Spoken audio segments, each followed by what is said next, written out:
Welcome, everybody. Welcome to the Winners and Losers Show, episode 211. The last one was 212.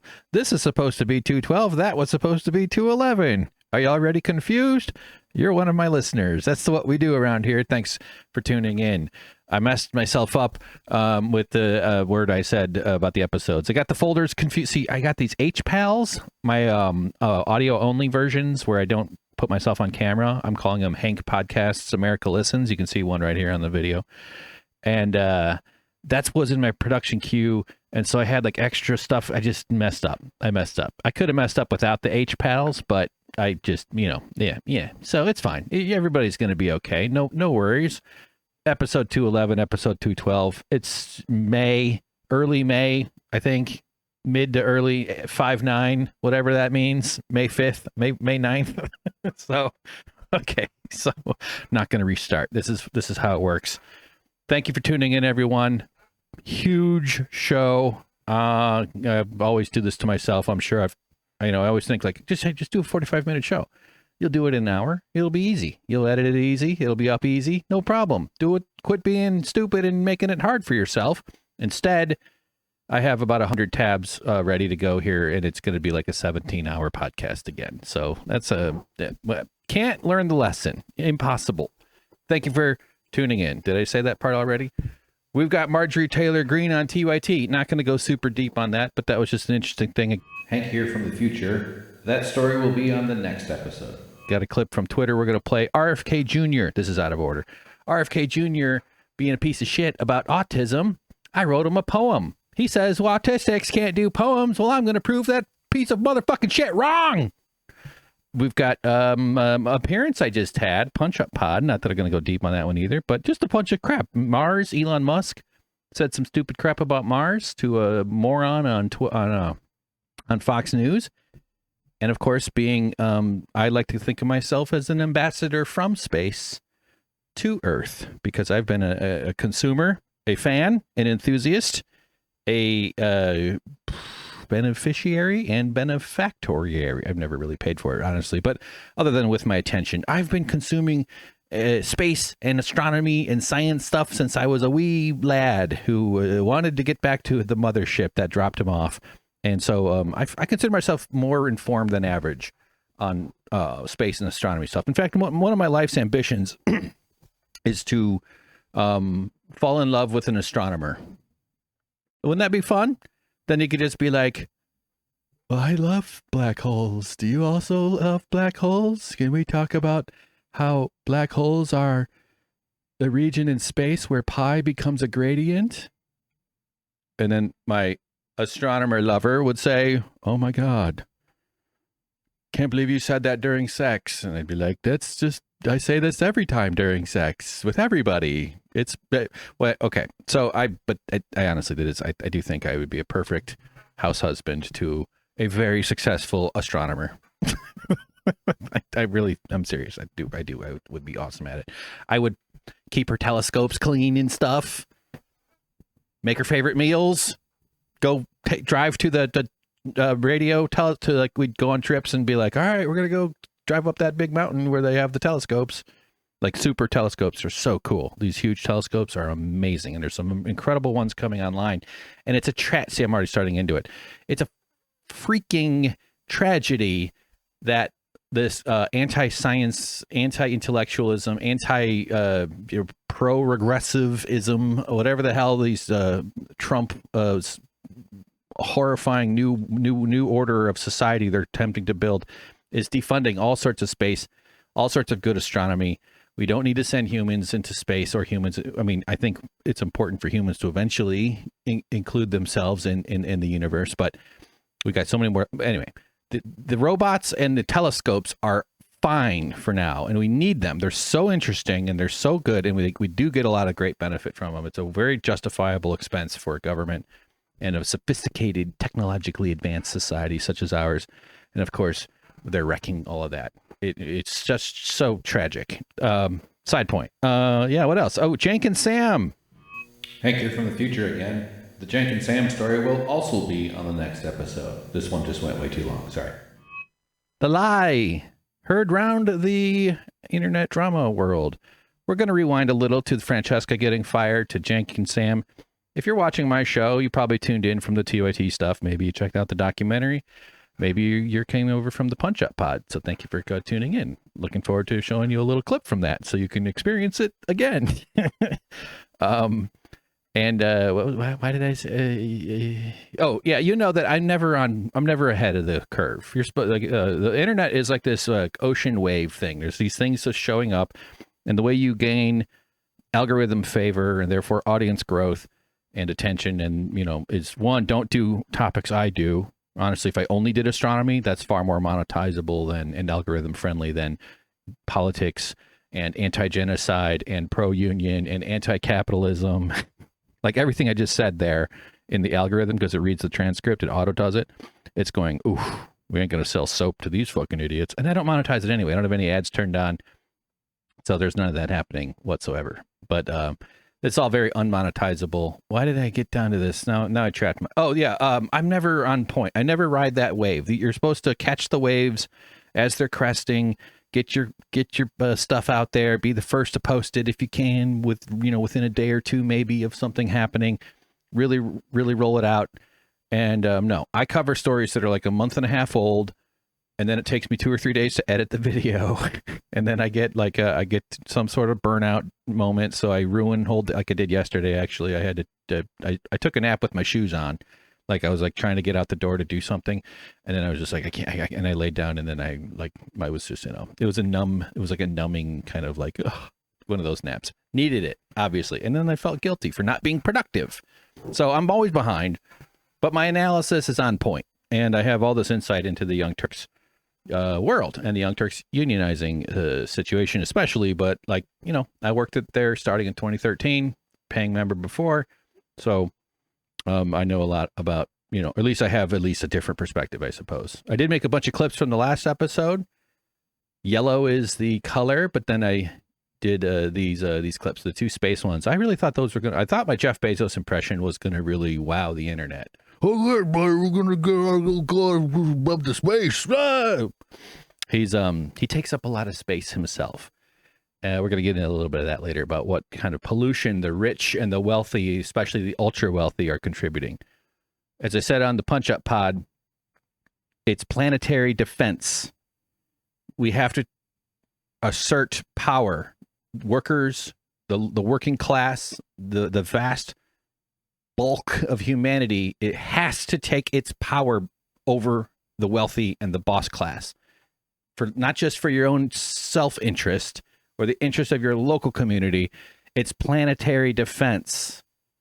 They are cooking us alive, and they are racing against the clock to replace us with robots and computers in order to sustain luxury production. That's it. I just told you what's happening. That's the conspiracy. They're keeping you stupid. They're keeping you dumb. They're keeping you obedient. They're keeping you compliant. They're keeping you tired, most of all. But what they really what they really need you to do is not revolt, not take over, not realize that your neighbor's best interests are your best interests, because if you do that, you will gain leverage. The thesis of Tell the Truth, Jank, as I'm finally getting closer to, I'm struggling to get people to pay attention to the fundraiser. It's not that I've even really given it the full push, because I've got this email, I got to get a thing on the website. There's a reason they make documentaries in groups by people who specialize in each part of it. And I could teach a course on making a documentary by showing how bad I am at making this one, except for the editing part, which I'm really fucking good at that part. But I'm constantly doing it in my head, and I'm really narrowing down the thesis, which is that solidarity terrifies capitalists because it's stronger than they are.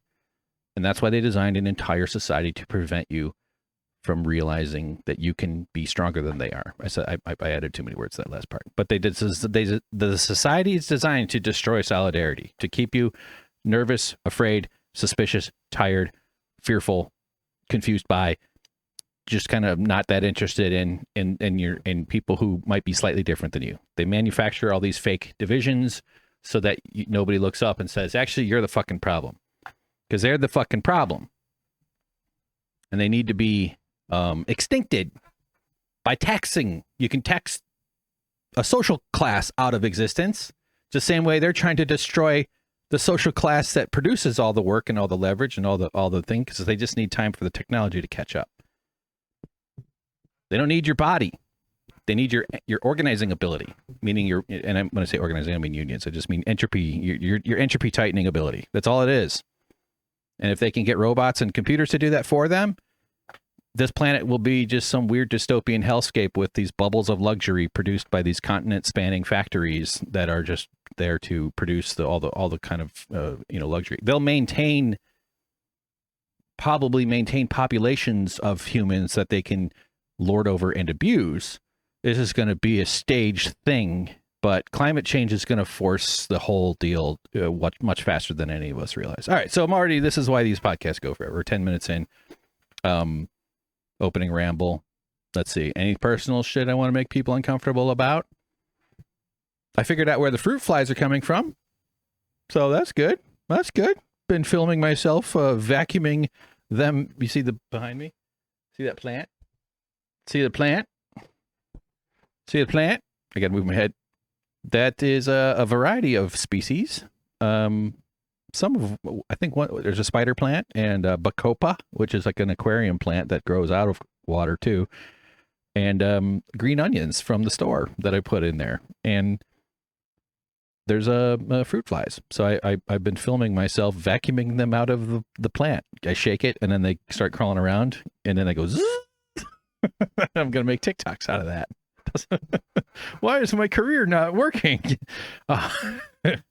Who knows? I don't know. So yeah, fine, good. I'm okay. Been depressed as fuck, honestly, but it's mostly just exhaustion and burnout. And I'm just, I crashed hard yesterday. That sucked. All right. But stretching, walking, keeping my body moving, fighting it off as I can. I did put up a TikTok. Did I mention this last? I don't know, but I have been posting shorts and TikToks, not super aggressively because I make a batch and then I stop. But one weighing in on the online conversation, which is really reflective of the level of intellectual development this culture's at. One gorilla versus 100 men. Who will win? There are so many different angles and perspectives to this. I find it somewhat persuasive on both sides, actually. I do think that 100 men of average strength, let's say, I assume that we're down to battle. The emotional component is a big factor in watching the first 5 guys get their heads popped like grapes and their arms torn off. Obviously, we're assuming a gorilla is maintaining hyper-aggression the entire time. I do think the fatigue argument makes a lot of sense in terms of the gorilla's stamina. I'm not sure they're built for sustained encounters, which means I think the 100 men would do best to just dance. Like, this would be like the Jets versus the Sharks, but instead it's the Jets versus one gorilla. But circle the gorilla with like, woo, woo, woo, woo, woo, woo, woo, and just fuck with it. And it's just going, and then essentially King Kong, the plot of King Kong. Like, right? You just like fly planes around it until it gets tired and falls off the building and crushes taxis and stuff and fruit stands. I posited, I don't know. It's obviously it's coordinating the men. Getting like how many people can fit into the area around the gorilla. You can't get all 100 gathered up, but you can get 10 to 15. Like people can, like how many, you can get 10 people in an elevator pretty easily. People can crowd up pretty tight. Can 5 men hold an arm of the gorilla? Can 5 hold the other? Is 5 men enough to withhold and restrain? Hard to say. You know, you might have already watched 25 dudes get their, guts ripped off and their eyeball, their lower faces bitten open. It's just such a weird thing. Gorillas weigh like 400 or 500 pounds, which isn't that much. A grizzly bear is like 1,200 pounds, I think, right? The big ones, the polar bears are the biggest of them all. People don't necessarily realize that because the scale is difficult to tell up there in the white Arctics. A lot less sort of like things to scale it up against, They're huge. They're bigger.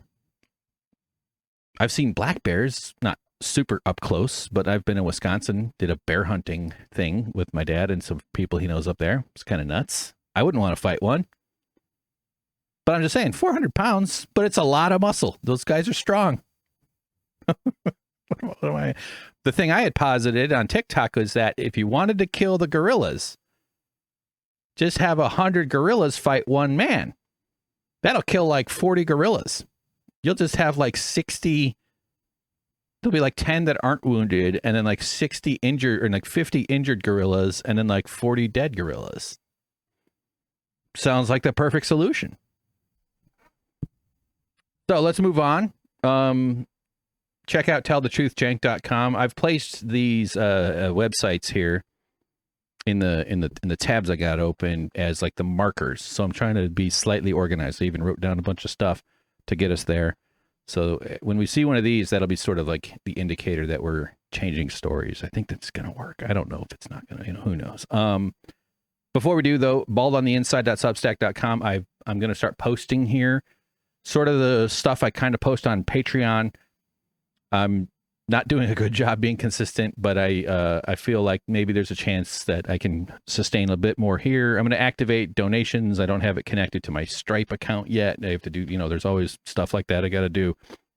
I mean, there's like 29 people that have following it, so that's fine, But anyway, so baldontheinside.substack.com. It's just mostly been a repository for the TYT union stuff and all the clips and all the evidence and a whole bunch of stuff if you want to go in there and see it all. And, all the receipts for all the claims that I'm making, 2 versions, 1 truth evidence for my claims about the Young Turks, all the receipts you want to see, emails I sent saying, can I get paid? Them saying, no, you can't get paid for the days off. Go fuck yourself. I'm paraphrasing. So yeah, but now it's going to also become like more like podcast episodes and, like last week's, and then a couple of thoughts. I always can't help myself. Posted the clips too, announcing my TikTok ascendancy. They don't get any views anyway. It's just like it's not whatever I think is supposed to happen isn't. And YouTube Shorts. But I've been wanting to make verticals, for a while. Plus, that's like a skill set I need to offer in case someone wants to hire me too, because the money situation is still as dire as it usually is. So I need to say yes to work. I did almost have a job or like a gig. Would have been okay. Wasn't totally sure it was going to be great, but it would have been pretty good overall, at least enough to kind of keep the stress down a bit more. But guy hasn't gotten back to me, so there's nothing. And we had a conversation, but anyway. And then of course I say, look, check it out. More updates on Substack. So isn't that fun? All right, so let's move it along. Let's see what else. What's the first story here? Oh yeah, the Punch Up Pod. What a nice couple of folks, Lila and Pat. They, I've watched their show before plenty of times. They're sharing their wisdom, going through the news, having fun. And I sent them a super chat and said, yo, I got this movie I want to share. She goes, yeah, come on over. Let's talk about it. Because she's a former TYT watcher. I'm assuming Pat has also seen some of them. And I just want to point out, oh, geez, look at the thumbnail there. She asked for a picture of me, and I had one where I mostly still had a beard. In fact, it had just started to fall out in that one. That's about 4 or 5 years old, I think, that picture. So that photo, I might use that a little bit more. I'm hoping that that'll be like my headshot for if I can get on more shows and they need a picture of me. So it's not just this where I just look like teenage Jabba the Hutt. Yeah, I'm talking about myself. I had a nice beard. I had a nice fine beard. I didn't care much for it, about it. Meaning I could have sculpted it and, oiled it and massaged it a lot more into shapes. But when I did trim it up, it looked great. It had nice upper chin, upper coverage. I always prided myself that it was like just below the mustache. You kind of, some guys have their beard where it connects at the top of the mustache, kind of like by the corner of the nose. And we call those tall forests. We call those high topography forest faces. I made that up. I was hoping I'd come up with something more clever than that. But man, what an awesome conversation. It was really great.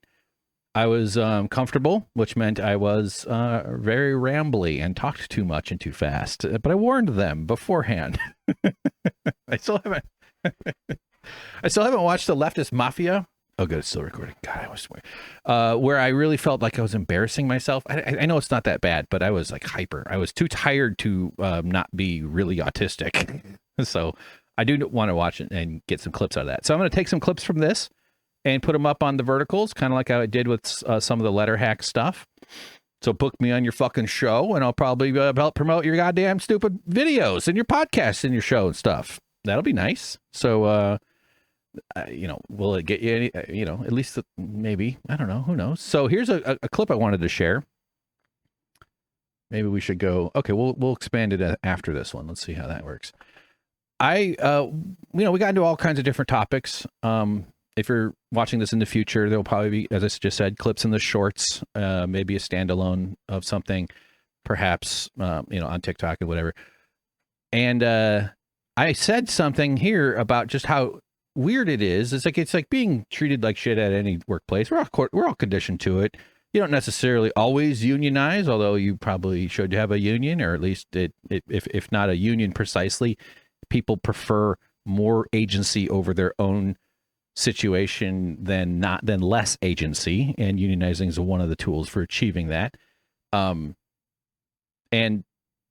the point being that we desperately needed to unionize at TOT, but there's something unique about the Young Turks' status or station in the world because of its explicitly, allegedly pro-worker, but it's explicitly progressive foundation and mission. And Jank doesn't really use the word progressive much anymore. I mean, he's the subject or one of the subjects of this documentary, certainly core to it.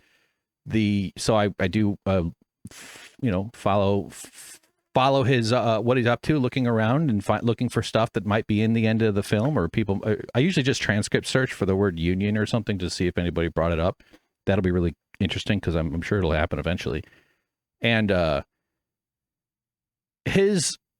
his whole, so he calls himself a populist now. He's got a whole thing he goes on and on about the three wings of the Republicans and the three wings of the Democrats, and there's the extremists on both sides. There's the corporate side, there's the corporatists on both sides, and then there's the populist right, the populist left, and he's trying to position himself as uniting the populist right and the populist left. I think that's a fairly accurate summary of where he's landed himself in his quest to change the sign outside the Shoney's, because the old verbiage isn't pulling in the audience the way it once was. I think the progressive brand for the way Jank has lived it and shown to have lived it is worn out somewhat.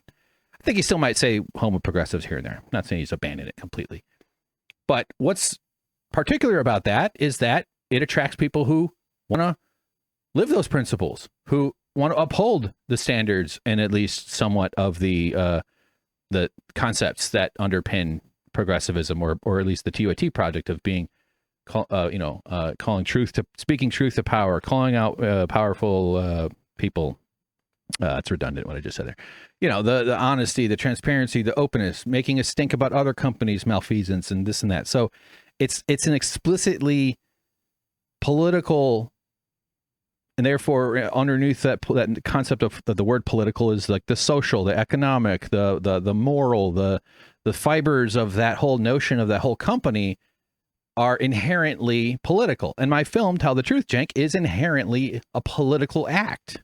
I am stepping out of the hierarchy and insisting, trying to get more attention, trying to get more people to, give a shit. And it's difficult because the world is going in a way that is certainly, my story is not the most important thing happening at all, but it does touch on huge themes, centuries old themes of work and labor and order givers versus order takers and that whole stuff.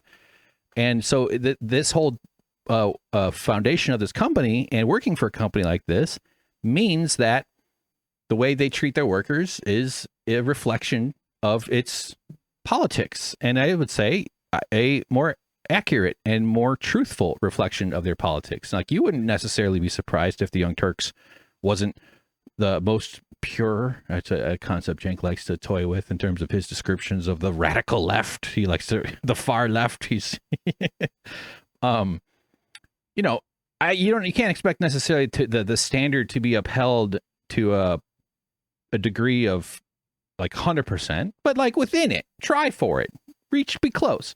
every workplace kind of sucks. The way the sausage gets made everywhere you work, there's a little bullshit here and there. Those are the stuff that nobody's going to go make a documentary about, right?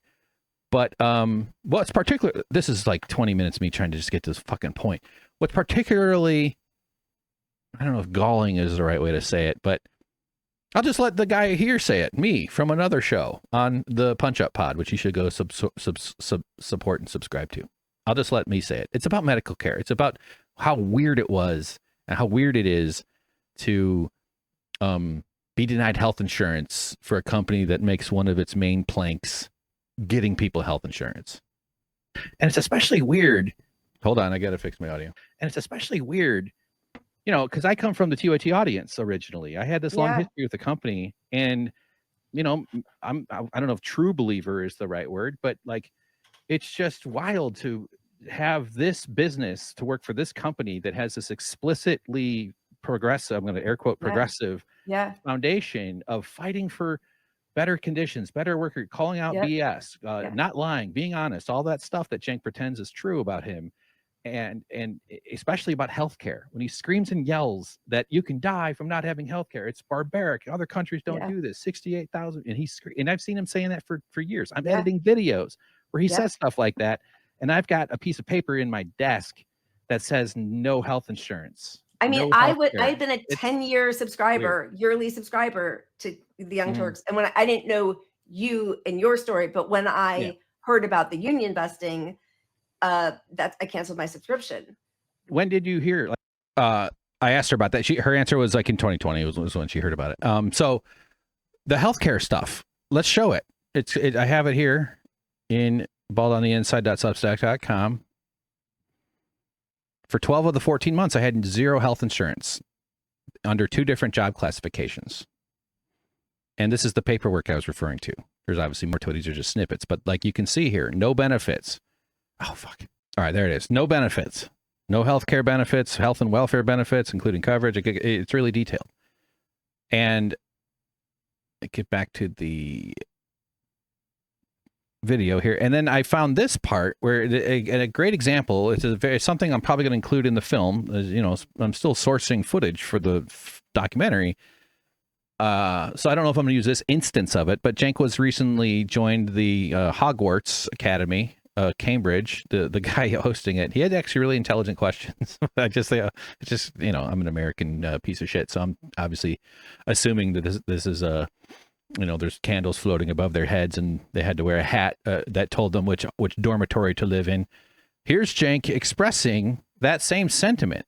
Like, this guy is a dude who busted a union started by a group of people for a variety of reasons. This isn't the only one, but the core reason in the 2019 effort, the first effort was 2018, is that my working conditions of working full-time video editing with people classified differently who got benefits. I got no health insurance. I asked for help. They changed it to part-time from independent contractor.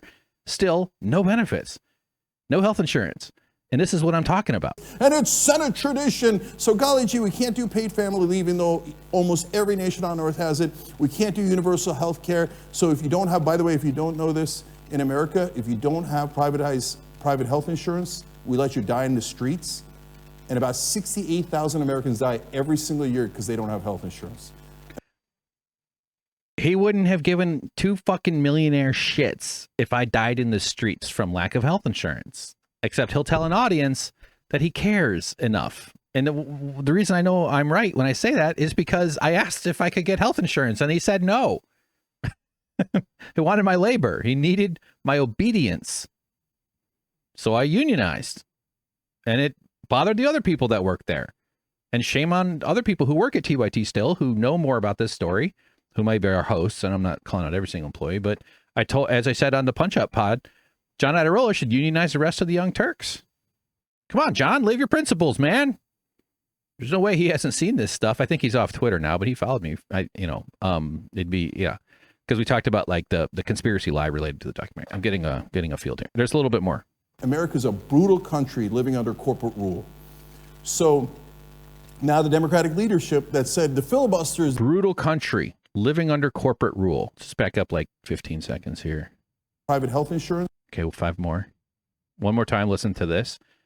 If you don't have, by the way, if you don't know this, in America, if you don't have private health insurance, we let you die in the streets.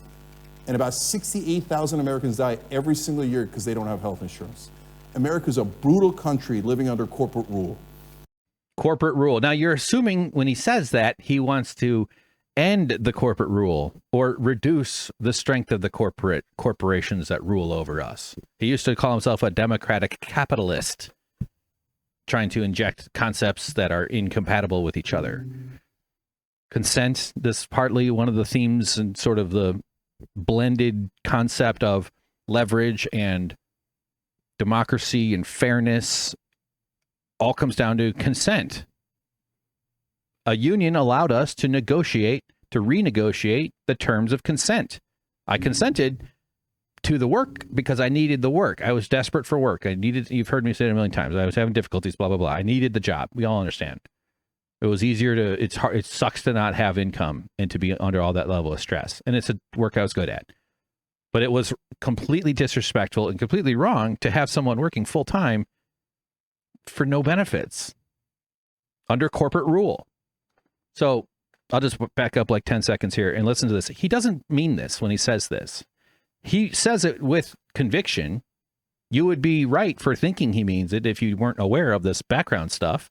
But he does not mean this whatsoever. We let you die in the streets, and about 68,000 Americans die every single year because they don't have health insurance. America's a brutal country living under corporate rule. So, Wharton School of Business graduate Hank Thompson, speaking to the Cambridge Union. Shout out to my homies over there at the Cambridge facility. I think that's somewhere near Hagrid's hut, right? They can hear Hagrid doing his morning stretches. At least they hope he's just doing morning stretches. You know what I'm saying? Why did I end on a Hagrid masturbating joke? Why did I have to say that out loud? Now the algorithm's going to hate me even more. So check me out on Punch Up Pod.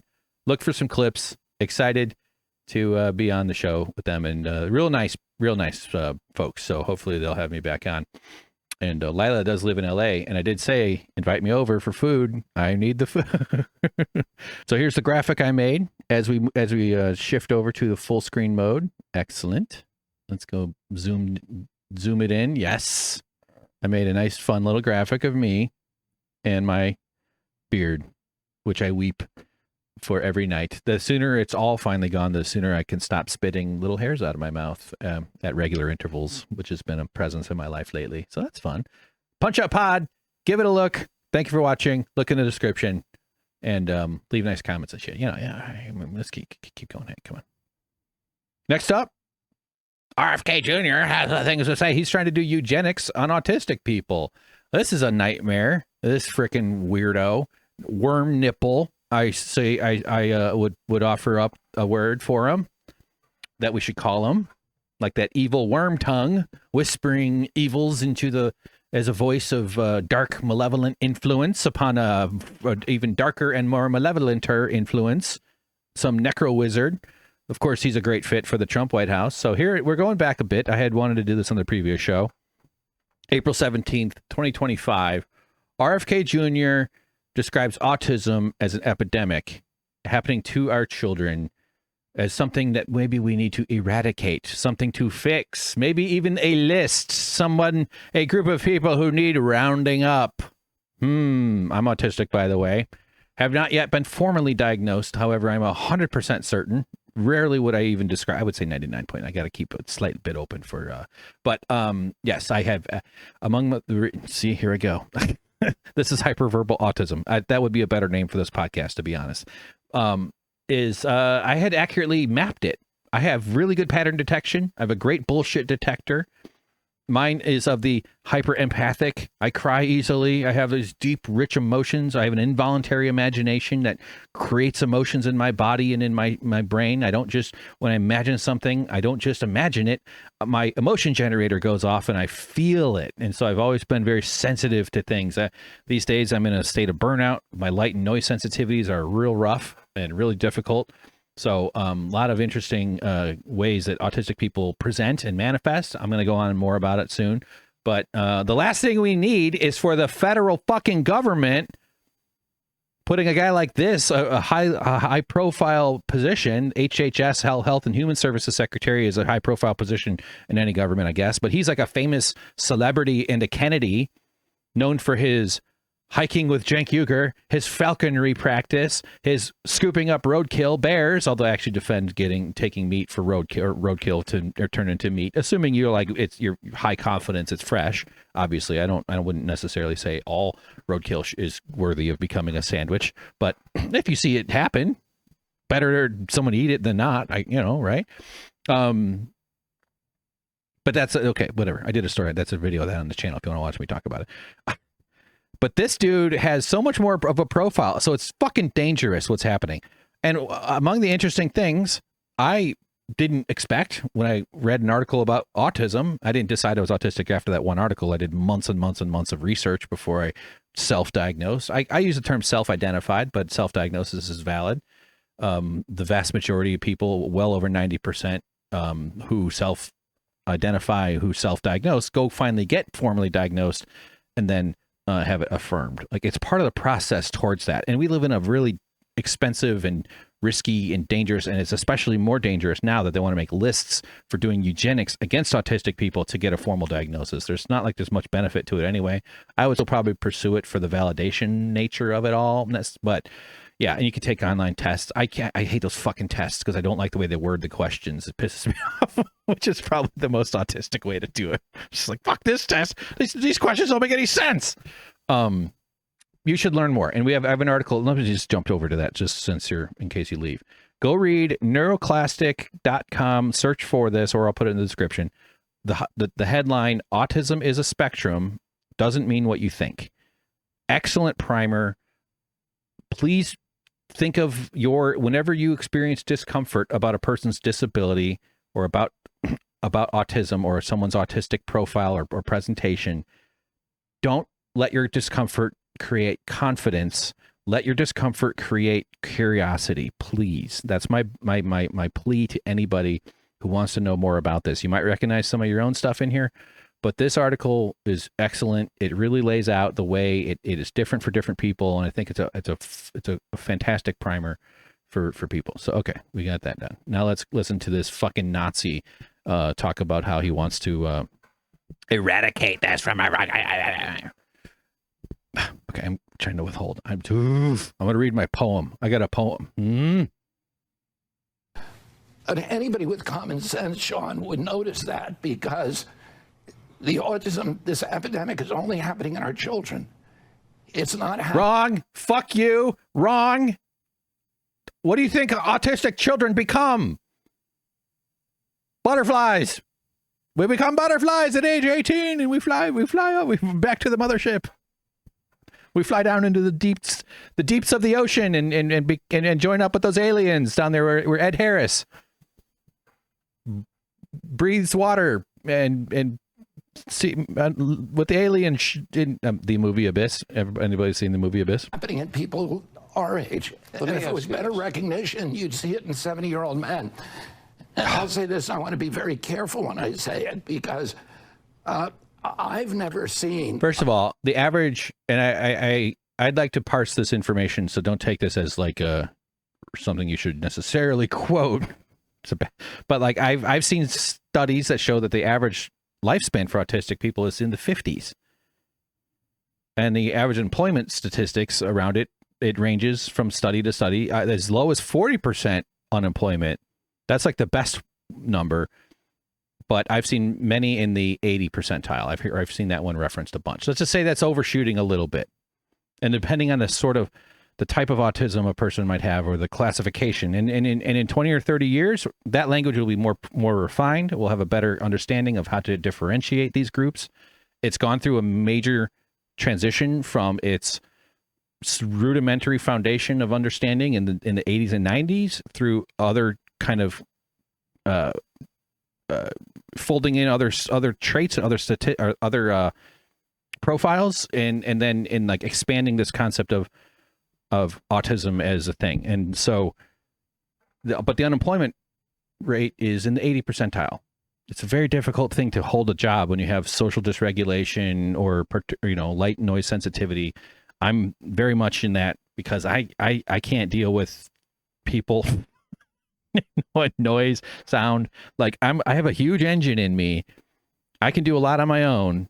I would love to try to live this life that I'm living with some income, meaning like it'd be so cool if I could do podcasting with an audience that like there was support. I'm not blaming anybody for not. I'm just saying like this is a stressful way to try, but I at least have some skills that I can offer, that I can do at my computer, that I can do within my own safe little world.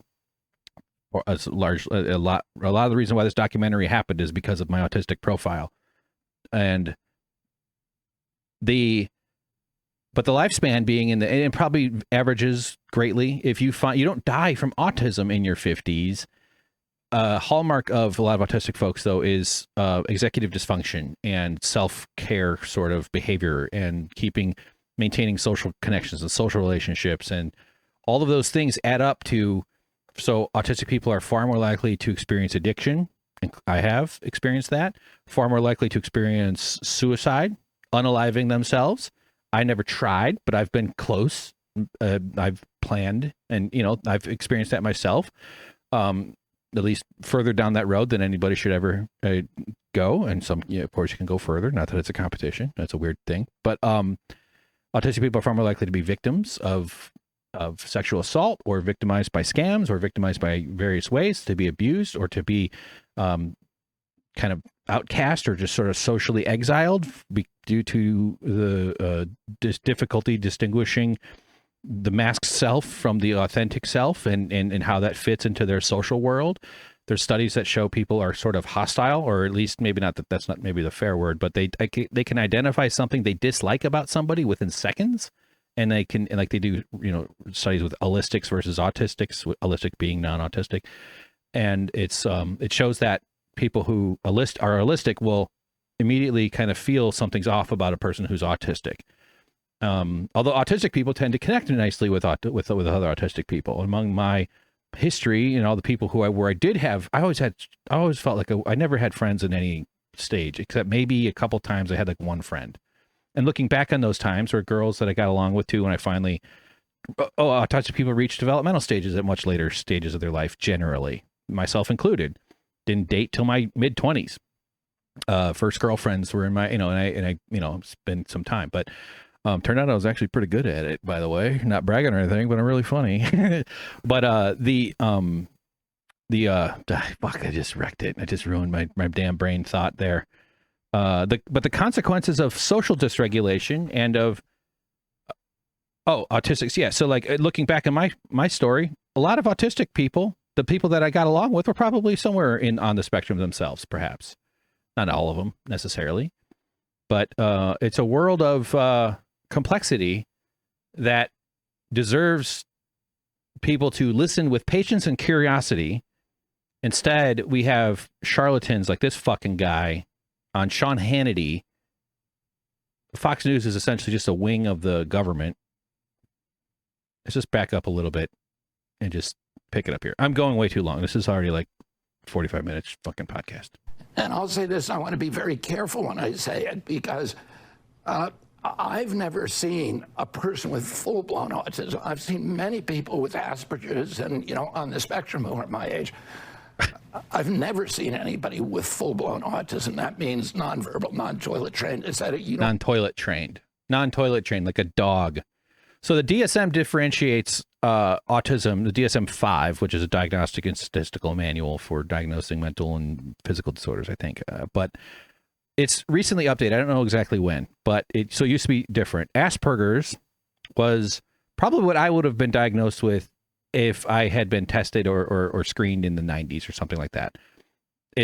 That connects back to, and I haven't fully researched this, so grain of salt here, but a Nazi doctor named Hans Asperger, who identified differences within people who were presenting in ways that were creating issues for the eugenicists of the times, the Nazi, the progenitors to the Republican Party. Of course, in America, the conservative movement is a progenitor to the Nazi Party, because this whole thing foundationally is all about power and hierarchy and colonial institutions of race supremacy being imposed, which is what we're experiencing today still.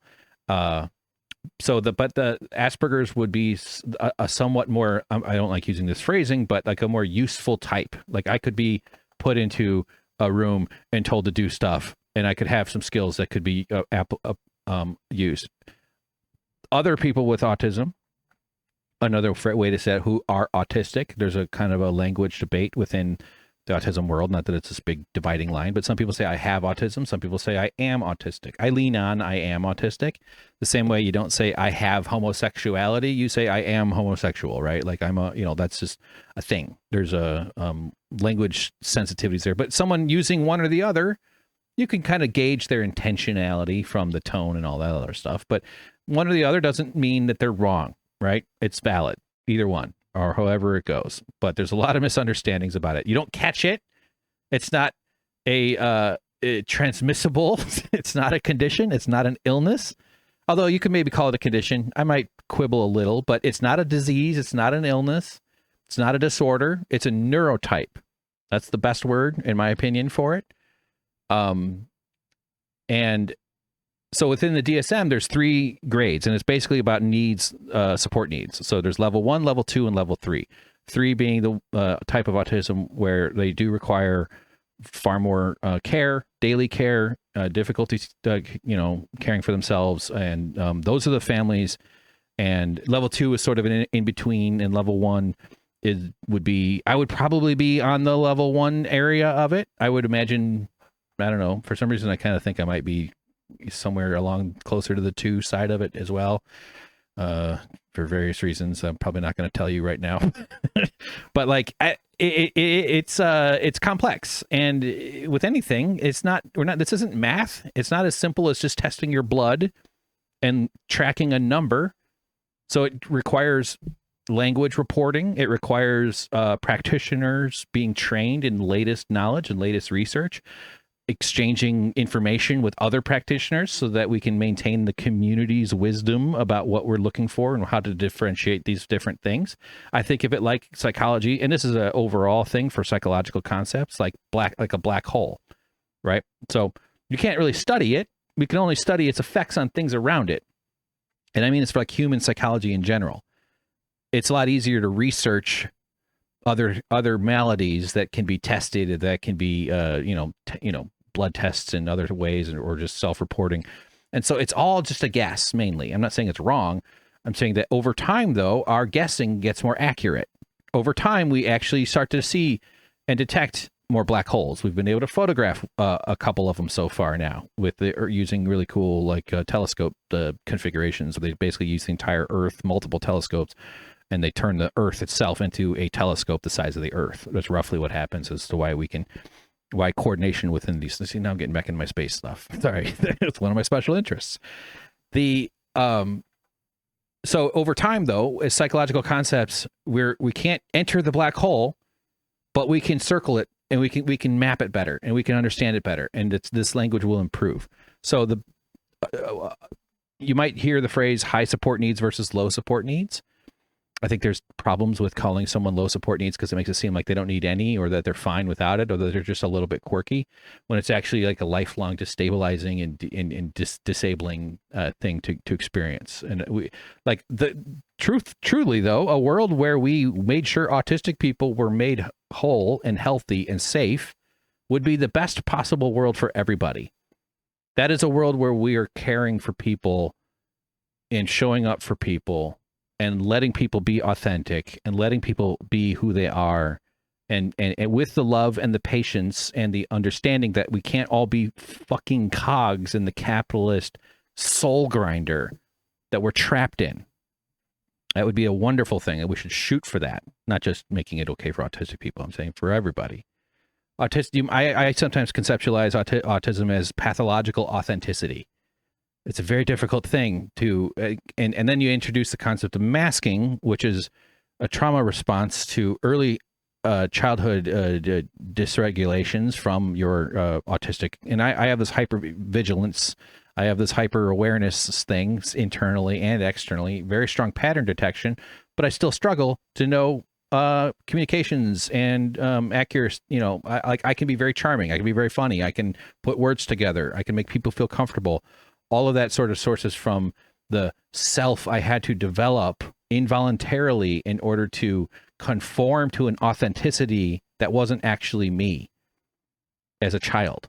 And that, so it's like, but then ultimately though, and it's the stress of my working and the stress of not knowing I was autistic up until age 42, I was burning out and my mask was crumbling without even knowing what it was.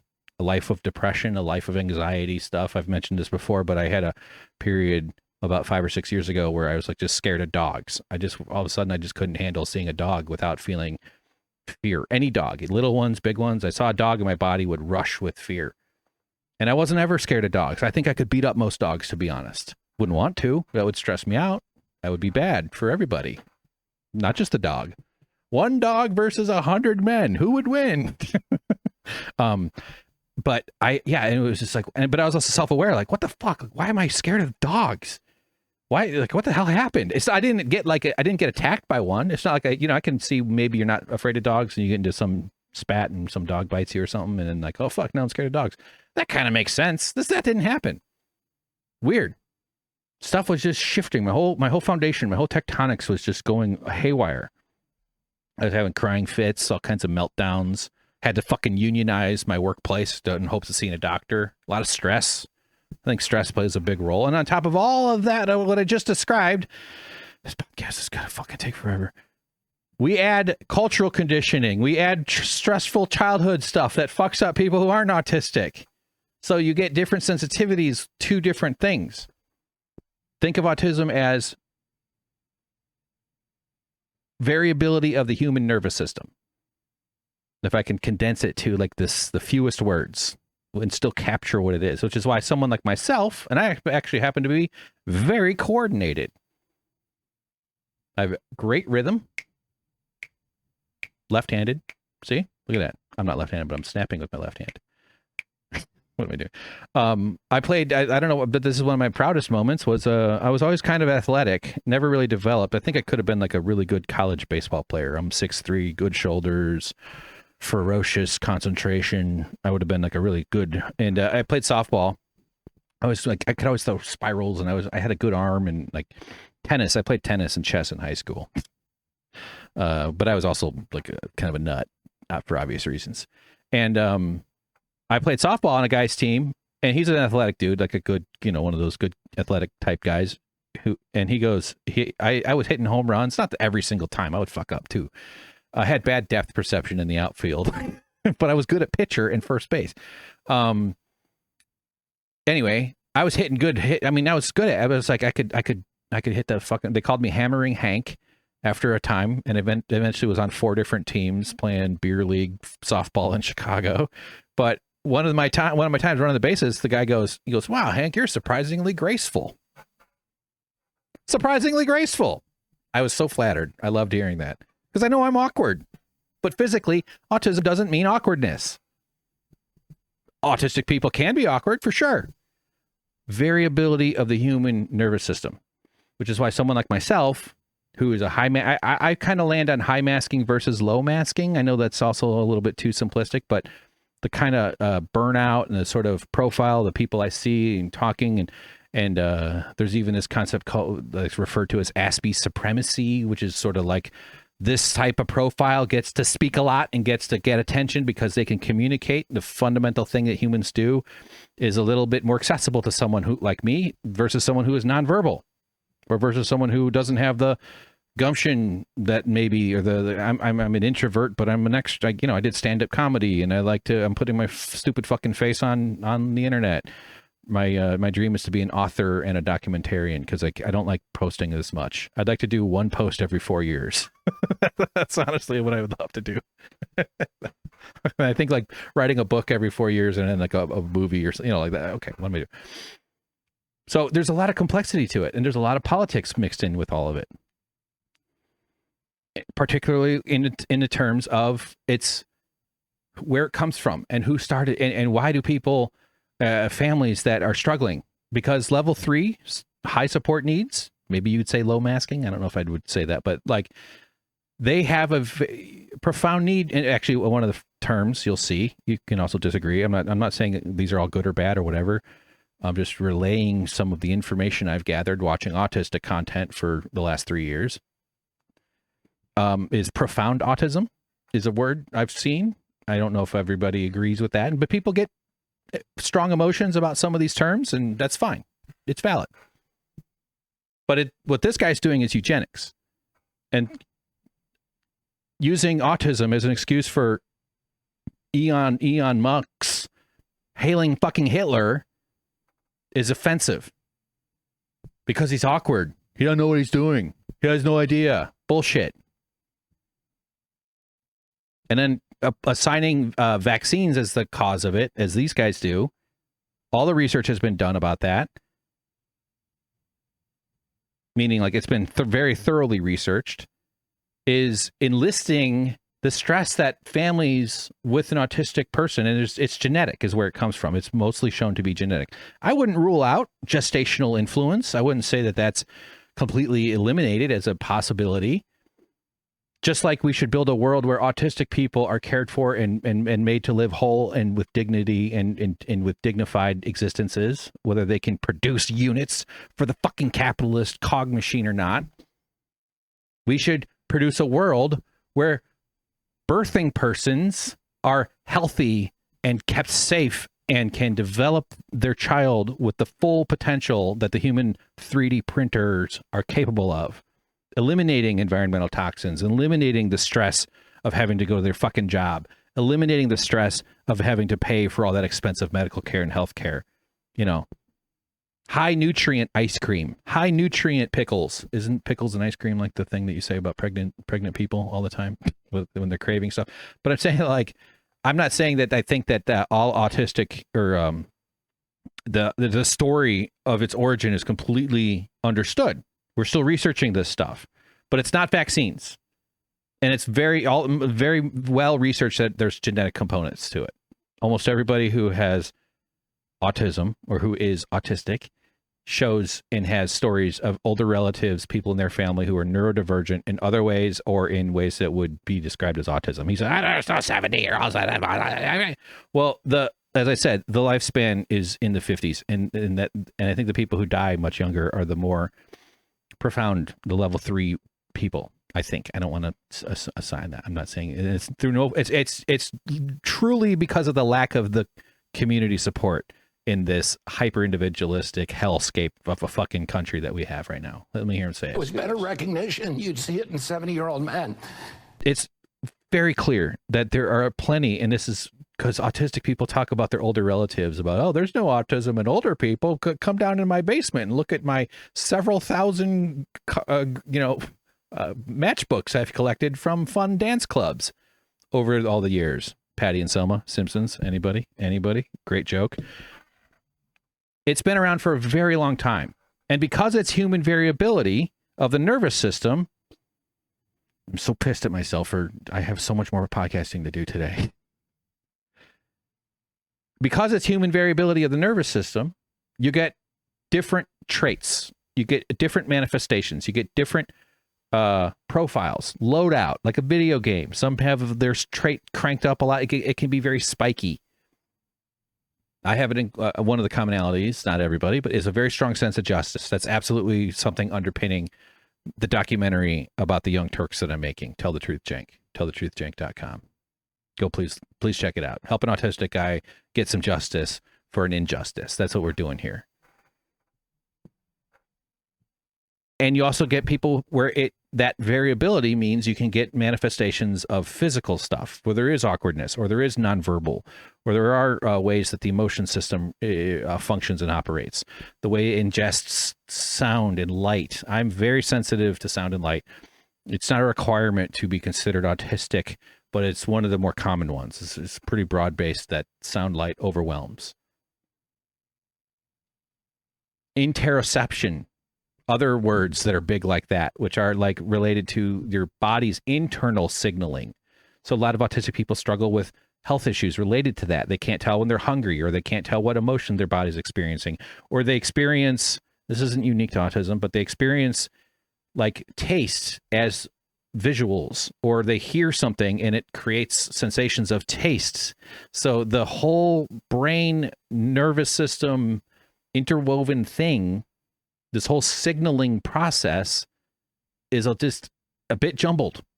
And that creates deficits and it creates surpluses, I guess.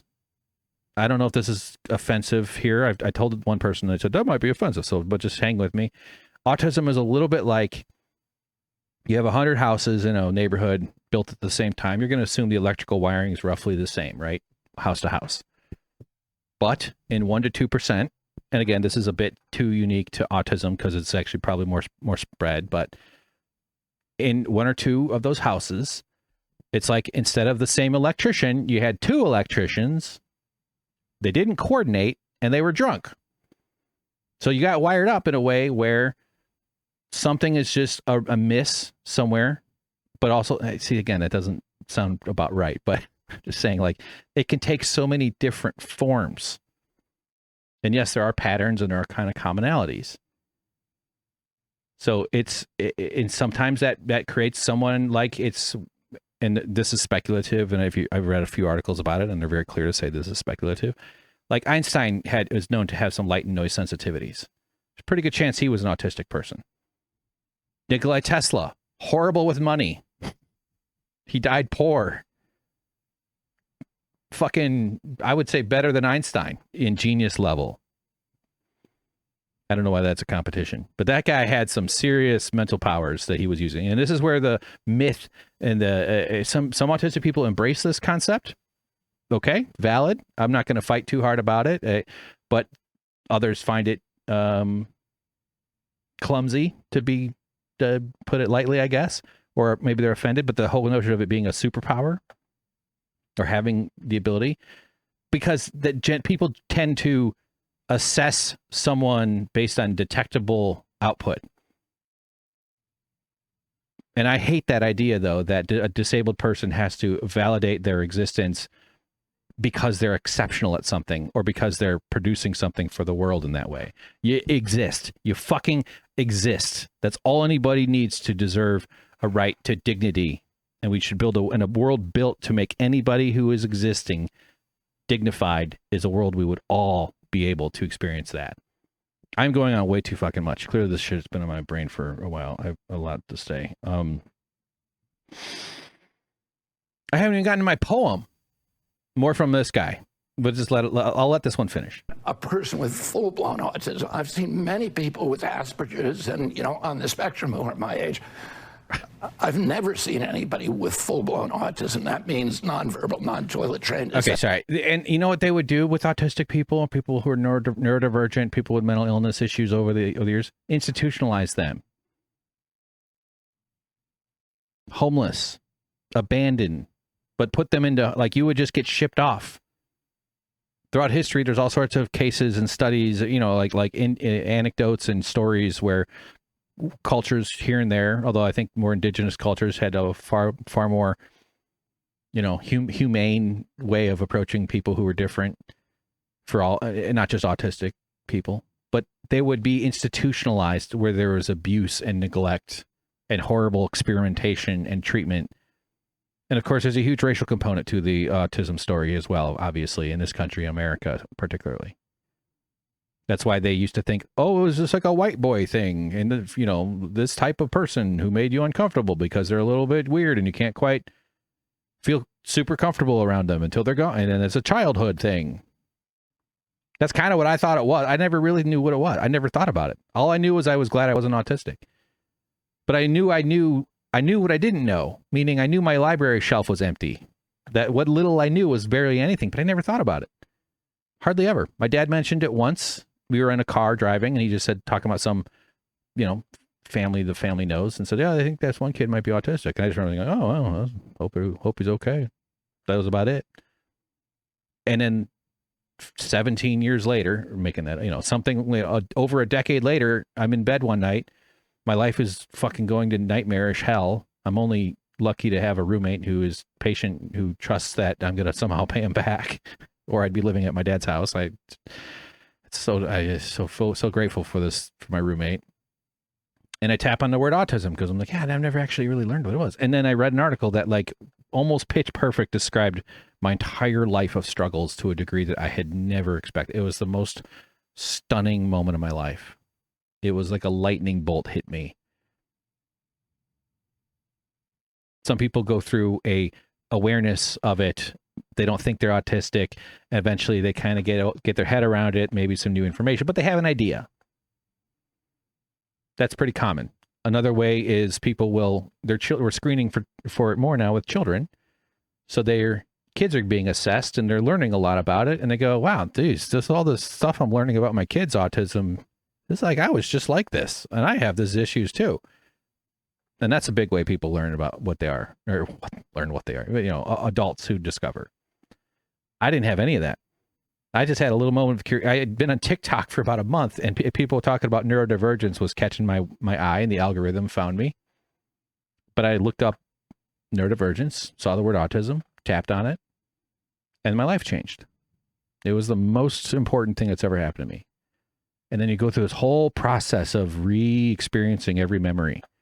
And I got a really big, strong brain for old memories and old feelings. It's a really weird thing to go through. If you're not, living as an autistic person is tough and difficult. And in knowing as a child, I would have spared myself so many decades of really rough brain, internal narrative that drove a lot of difficulty. So like by far the hardest part about it was not knowing.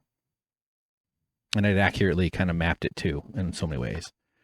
I know, I can't stop myself here. Keep going. You don't see these people walking around a mall because they don't exist in our age. Or they're very, very rare. They do exist, but they're rare, so rare that I've never seen one. Really? At the Falconry Hut? You fucking rich bitch? Never seen one? I don't say highly disabled on intellectual disabilities my entire life. Anybody with common sense, Sean. There was one clip here where he talks about he calls it an epidemic. That's what I thought that one was. But let's just jump ahead. Now we're April 16th. God damn it. I can't reach my... Wait a minute. I thought it was... Okay. Well, I fucked all this up. But this is the one where he talks about how autistic people are bad at being cogs in the capitalist machine. That's my phrasing, not his. Listen to this asshole. Sir, this is an individual tragedy as well. Autism destroys families. More importantly, it destroys our greatest resource, which are our children. Yeah, sure. These are children who should not be suffering like this. These are kids who, many of them were fully functional and regressed because of some environmental exposure into autism when they're 2 years old. Not true. No, it's not at all true. And these are kids who will never pay taxes. They'll never hold a job. They'll never play baseball. They'll never write a poem. They'll never go out on a date. Many of them will never use a toilet unassisted. That part is true. I have a team of penguins that helps me poop. They hold little pieces of toilet paper and they go, and it, yeah. So he's right about that one. And we have to recognize we are doing this to our children. We have to stop torturing our children with this disease that is killing them and that is making them bad tax. They're not paying. I've paid lots of fucking taxes. Can I get a goddamn refund? RFK? I've written poetry. I've dated. I'm pretty good at dating. I'm really funny. I'm a good listener, actually. Believe it or not, I really am. Because I'm interested in people. I love knowing how people work. I told a story about playing softball. It's very precise, like a Elden Scrolls build that just plays softball, pays taxes, has a job, writes poetry, goes on dates, wipes his own ass. The way you support autistic people is money, healthcare, housing, decommodify basic needs, detach the rat race of capitalism from their existence. This would be good for everybody.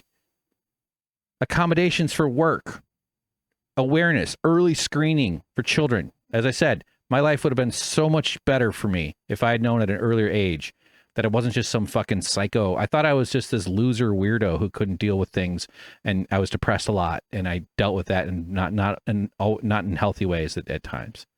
Now I know I just have to regulate my exposures, my tendencies, and plan for being burnt out, plan for it costing me when I need to go somewhere. I just going one place in a day is just like a major journey for me nowadays. I used to, and it's changed.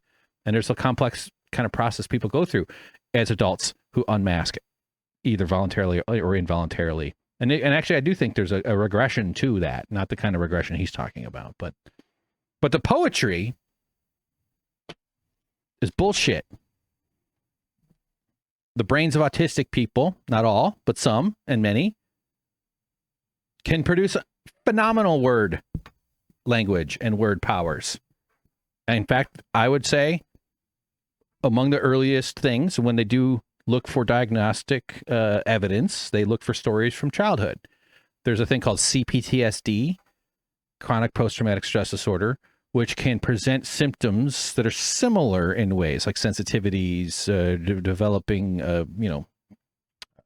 not phobia, it's not the right word, but like changes to your kind of being, your bearing, where you don't want to go out into the world, or people stress you out, where you don't like being seen. Like there's sort of other sort of things, because this is all, like I said, this is like studying black holes. There's like the psychology of it is much less precise than studying calculus, right? So that doesn't mean, but most autistic people have CPTSD because it's inherently traumatic kind of social dysregulation. But I have all these symptoms going back, or all these indicators going back to childhood. And one of the first ones, my mom used to talk about, I was such a cute little baby boy because I was speaking full sentences before other kids were barely talking. The phrase she would say, I would say to her, would be, "What are we going to do for the holiday?" And I was like 1.5 or something. I was like this little freak boy speaking full fucking sentences. That's called hyperlexia. It's not a bad thing. And you wouldn't necessarily run to the doctor because I got a fucking fruit fly. God damn it. I got to vacuum them a little harder out of the plant. It's not a bad thing. But that's clearly my vocation, which I hope becomes podcasting and writing and doing and using that as a skill. I had very good English skill, like in not just enunciating, I'd say, but like in school, I was always advanced for that. Really good at spelling. You know, I had that sort of lane. My brother, and I don't think he's autistic, but he was a math genius. He was like way ahead. Like he was finishing like high school math, it's like freshman year or something, or like sophomore. He was like, yeah. So I'm a word guy. I'm an autistic wordsmith. So I wrote a poem, an answer. It's called "Suck My Dick, Nipple Worm." Here it goes. This is my answer to RFK Jr. F you, motherfucker ass bitch, hole ass motherfucker. Suck my autistic dick, ass piece of shit. Lick my balls, bitch ass worm nipple, motherfucker. F you, you, your whole head, evil family, you whale harvesting mother, stupid ass head, your falconry, your wealth, ass mother, violets are blue. Autistic people can write poetry. RFK Jr. All right, read this article, guys, please. Put a little understanding. And like I said, don't let your discomfort become confidence. Let your discomfort become curiosity. Let's move it on.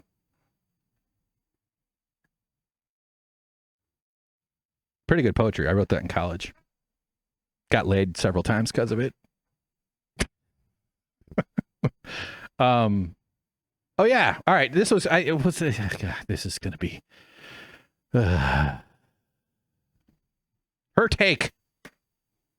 I think they spelled it wrong. I think it's supposed to be spelled HURT space ACHE.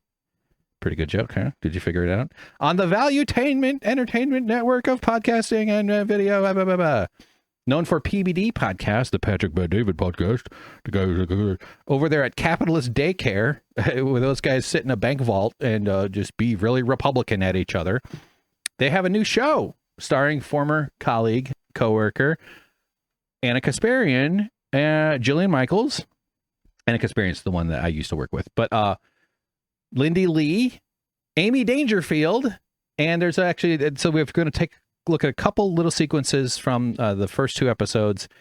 We could do a deep dive. You know, here on the lefty YouTube world, there's a lot of, or at least some of the stuff I pay attention to. There's a lot of interest in this. Some snark flying around. Okay, so I don't have a ton picked out for these. Just a few noted little moments I noticed. 2 intros. There's only been 2 episodes. So here, let's just go and play it and see. Jillian Michaels is kind of the driver. She's sort of the captain of the ship here. Welcome to Her Take. This is Patrick Bet-David's brainchild. And okay, already. I mean, are they going to start selling multi-level marketing insurance? Or as it was described when Sam Cedar was on, one of the guys called it insurance distribution. Patrick Bet-David. I got this idea. I think we have a good idea. Listen, I got to tell you something, okay? The men, we already dominate, but now we need the female. Can we get some female conservatives? So Patrick Bet-David had a brainchild. Fart child is probably a more appropriate term, but so she refers to her production process a little here that I thought was really interesting. That you've probably already heard this, but you'll hear. And we're pretty excited, guys. I had ChatGPT write up a little description for you of what the show is going to be, and I already got in trouble with Lindy because I didn't use Grok. So the debate. So she's got ChatGPT writing the show description that she's going to read. Wow. And Lindy Lee, this is the person there in red on the right. She's been making a lot of waves within this world in the griftertopia of the internet. That's a interesting way to mount a show. Launch, set off on a mission, debut. That's a better word. ChatGPT is writing up summaries. There's been this huge conversation on I've seen it on TikTok and spilling over into college students and high school students using AI to do all their work for them, and just the kind of way that their underdeveloped cognition is only going to be accelerated by use of AI, supplementing, if not replacing, people from reading books and writing things and sitting with thoughts and sitting with the discomfort of the creative process and all that stuff that we should be encouraging, and all the nutrients that are healthy for humans. Instead, we're poisoning ourselves with this AI shit. But clearly that's happened here too. Let's just rewind it 10 seconds. And we're pretty excited, guys. I had ChatGPT write up a little description for you of what the show is going to be, and I already got in trouble with Lindy because I didn't use Grok. So the debates have already begun. But the bottom line is, you've got real conversations that happen here. Different voices collide, clash, and sometimes even connect. There are no scripts, except for this one. There's no scripts, except for the script that I'm reading that a robot language learning model, hopefully a super being someday that'll take over everybody's brain, wrote for me. The thing that makes up that is not a thing, that is a fake, false hallucination of a facsimile of humanity, told her to say there are no scripts. And she said, well, she couldn't help herself. I mean, but like, we do this with no scripts as she's reading a script from an AI. So with no echo chambers and just smart and spirited debates. I mean, it's decent writing. That's decent ad copy. 10 seconds. We backed up 15 seconds. Bottom line is, you've got real conversations that happen here. Different voices collide. Real conversations, different voices collide. Clash, and sometimes collide, clash, and sometimes connect. Even connect. No scripts. There are no scripts, except for this one. There are no scripts, Ed 2009. There are no scripts. Put your hands up. Best Ed 2009 impression you'll see for a long time, I'm sure. So with no echo chambers and just smart and spirited debates. Ladies. Good ad copy. Please introduce yourselves briefly. I'm Anna Kasparian. I'm the host and executive producer of The Young Turks. She helped Jank do union busting at TYT. Isn't that fun? Look in the description for a link to the documentary. And I'm super excited to be here. Jillian Michaels, I do lunges for a living, so I'll be contributing that later. I wish I did lunges for a living. I'm trying to do deep squats because it's good for your hip mobility and your thighs. Lindy Lee, I'm a political strategist who recently left the Democratic cult. Awesome. I'm Amy Dangerfield. I've been working for Valuetainment for a couple of years now in the media distribution department. Nice. All right. So that's the key. That's the crew. They'll probably introduce more characters as the season goes along. You know, maybe there'll be like a non-human humanoid who just wants to be like the rest of us. Perhaps some background red shirts will get zapped by ray guns and stuff. So from this episode, I clipped out this one. I sort of thought that this 4-clip thread that I made was gonna catch a little bit more Twitter attention. It failed miserably. That was a waste of a few hours. I don't know if it was a few hours, but you know, it was a waste of time to work on it. But they had this whole conversation. I think this was about 16 minutes in of that episode, where Lindy Lee, who just left the Democratic cult, says that the Great Replacement theory is valid. They are expressing explicitly Nazi ideology with this stuff, and then they have a conversation about it. The Great Replacement theory that they call neo-Nazi ideology. Okay, explain for everyone what that is. So for those who aren't familiar, it's the idea that Democrats are letting in millions of people from like South America, Central America, like random parts of the world, Africa, whatever. And they want to bring them into these Democratic strongholds, and they're registering them as voters to create this permanent, illegitimate electoral majority. And when Tucker Carlson said this, when other people said, when Elon said it, they labeled him as Nazi, as Hitler. Why would they do that? I actually think it's happening. I mean, right there. Actually, all the stuff that's super Nazi stuff, that is it. And by the way, I think there's people can quibble with that definition. That's an iteration of it. A lot of the stuff kind of takes on mutations of former versions or of current, you know, like the way the internet especially sort of fractures things. My understanding, and again, I haven't done a ton of research into this, so feel free to fact check it, but in the Charlottesville riots, we had those losers holding the tiki torches, the ones Donald Trump defended, or was he talking about the Nazis that killed Heather Heyer? I can't quite remember, but I think that was related. That was the night before. Am I wrong? I might. Anyway, they were screaming, they were chanting, "Jews will not replace us." They were saying that a bunch. You've seen clips of that. This fear that white people are being replaced or being outbred. This is also what underpins Elon Musk's bullshit about birth rates, and you hear it come up when right wingers and they're talking about, especially if they're referring to explicitly Nazi figures like Elon Musk. He hailed Hitler. Let's cut the bullshit. That's what he did. And he's also supported all sorts of far right movements all over the world. Not to mention his origins or his both his past, his present, and his future all indicate that. But that whole notion of birth rate to them. What they're saying is white babies. They're saying race supremacy. These are explicitly what they would say is neo-Nazi.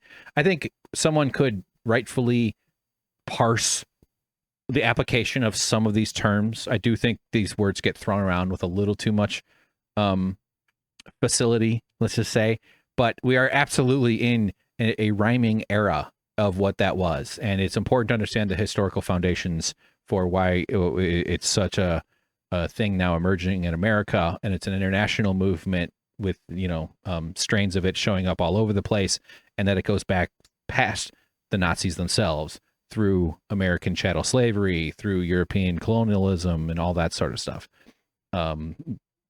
So she thinks it's but her description of it is that Democrats are motivated to incentivize illegal immigration and get brown people across the border from random countries, she says, in order to demographically change the nature of the country and create a majority using democracy. And so this is justification for racism, justification for cracking down on illegal immigration, and cracking down on democracy itself. Let's let them go on. You look at the state, when you look at all of the states that Harris won by sweeping majority, pretty much all of those, if I'm not mistaken, I believe it's all of them were states that don't mandate any type of voter ID.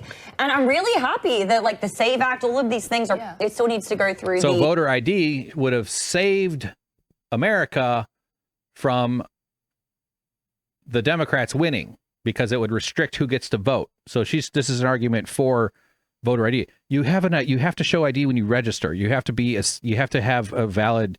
I'm not sure if it's precisely showing an ID, but we don't need voter ID. Voter ID is a right-wing project because they want to encumber voting. And also, not everybody has IDs not everybody drives. Not everybody has a driver's license. Not everybody has exactly. You shouldn't have to produce an ID. It amounts to becoming a poll tax, which is illegal.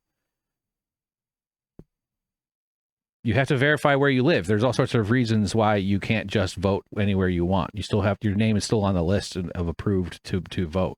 That's why they're constantly purging these lists. They're getting a hold of the machinery within the election systems. Like one of the most famous examples way back in deep history is in 2020, George W. Bush's Florida co-chair, the co-chair of his presidential campaign, was a woman named Katherine Harris, who I don't know where she's ended up these days. Honestly, I wouldn't be surprised if she's dead, but who knows? Probably like hosting a show on Valuetainment for all I can tell. She was also the Secretary of State for Florida. So she was in charge of the election system in the state of Florida, which, as you recall, was a huge contentious thing that determined that George W. Bush became president, when it was actually all the studies since have shown it should have been Al Gore. So she's harping on voter ID here as a reason. But also, yeah, the red to blue thing is what she says. Let me just back up slightly. I believe it's all of them were states that don't mandate any type of voter ID. And I'm really happy that like the SAVE Act, all of these things it still needs to go through the Senate. What's wrong with voter ID? I just don't understand what's wrong with voter ID. That's an excellent question, and I see that completely. However, as far as I understand it, and everyone correct me if I'm wrong, there's absolutely no proof that illegals were voting. Yeah, now, it's a conspiracy. So as far as I know, the thing we're worried about isn't happening, right? But hold on, I'm going to transmogrify my ignorance into wisdom by pretending that asking questions is enough to convey the confidence I want, to convey the propaganda that I am hired and that I am a part of.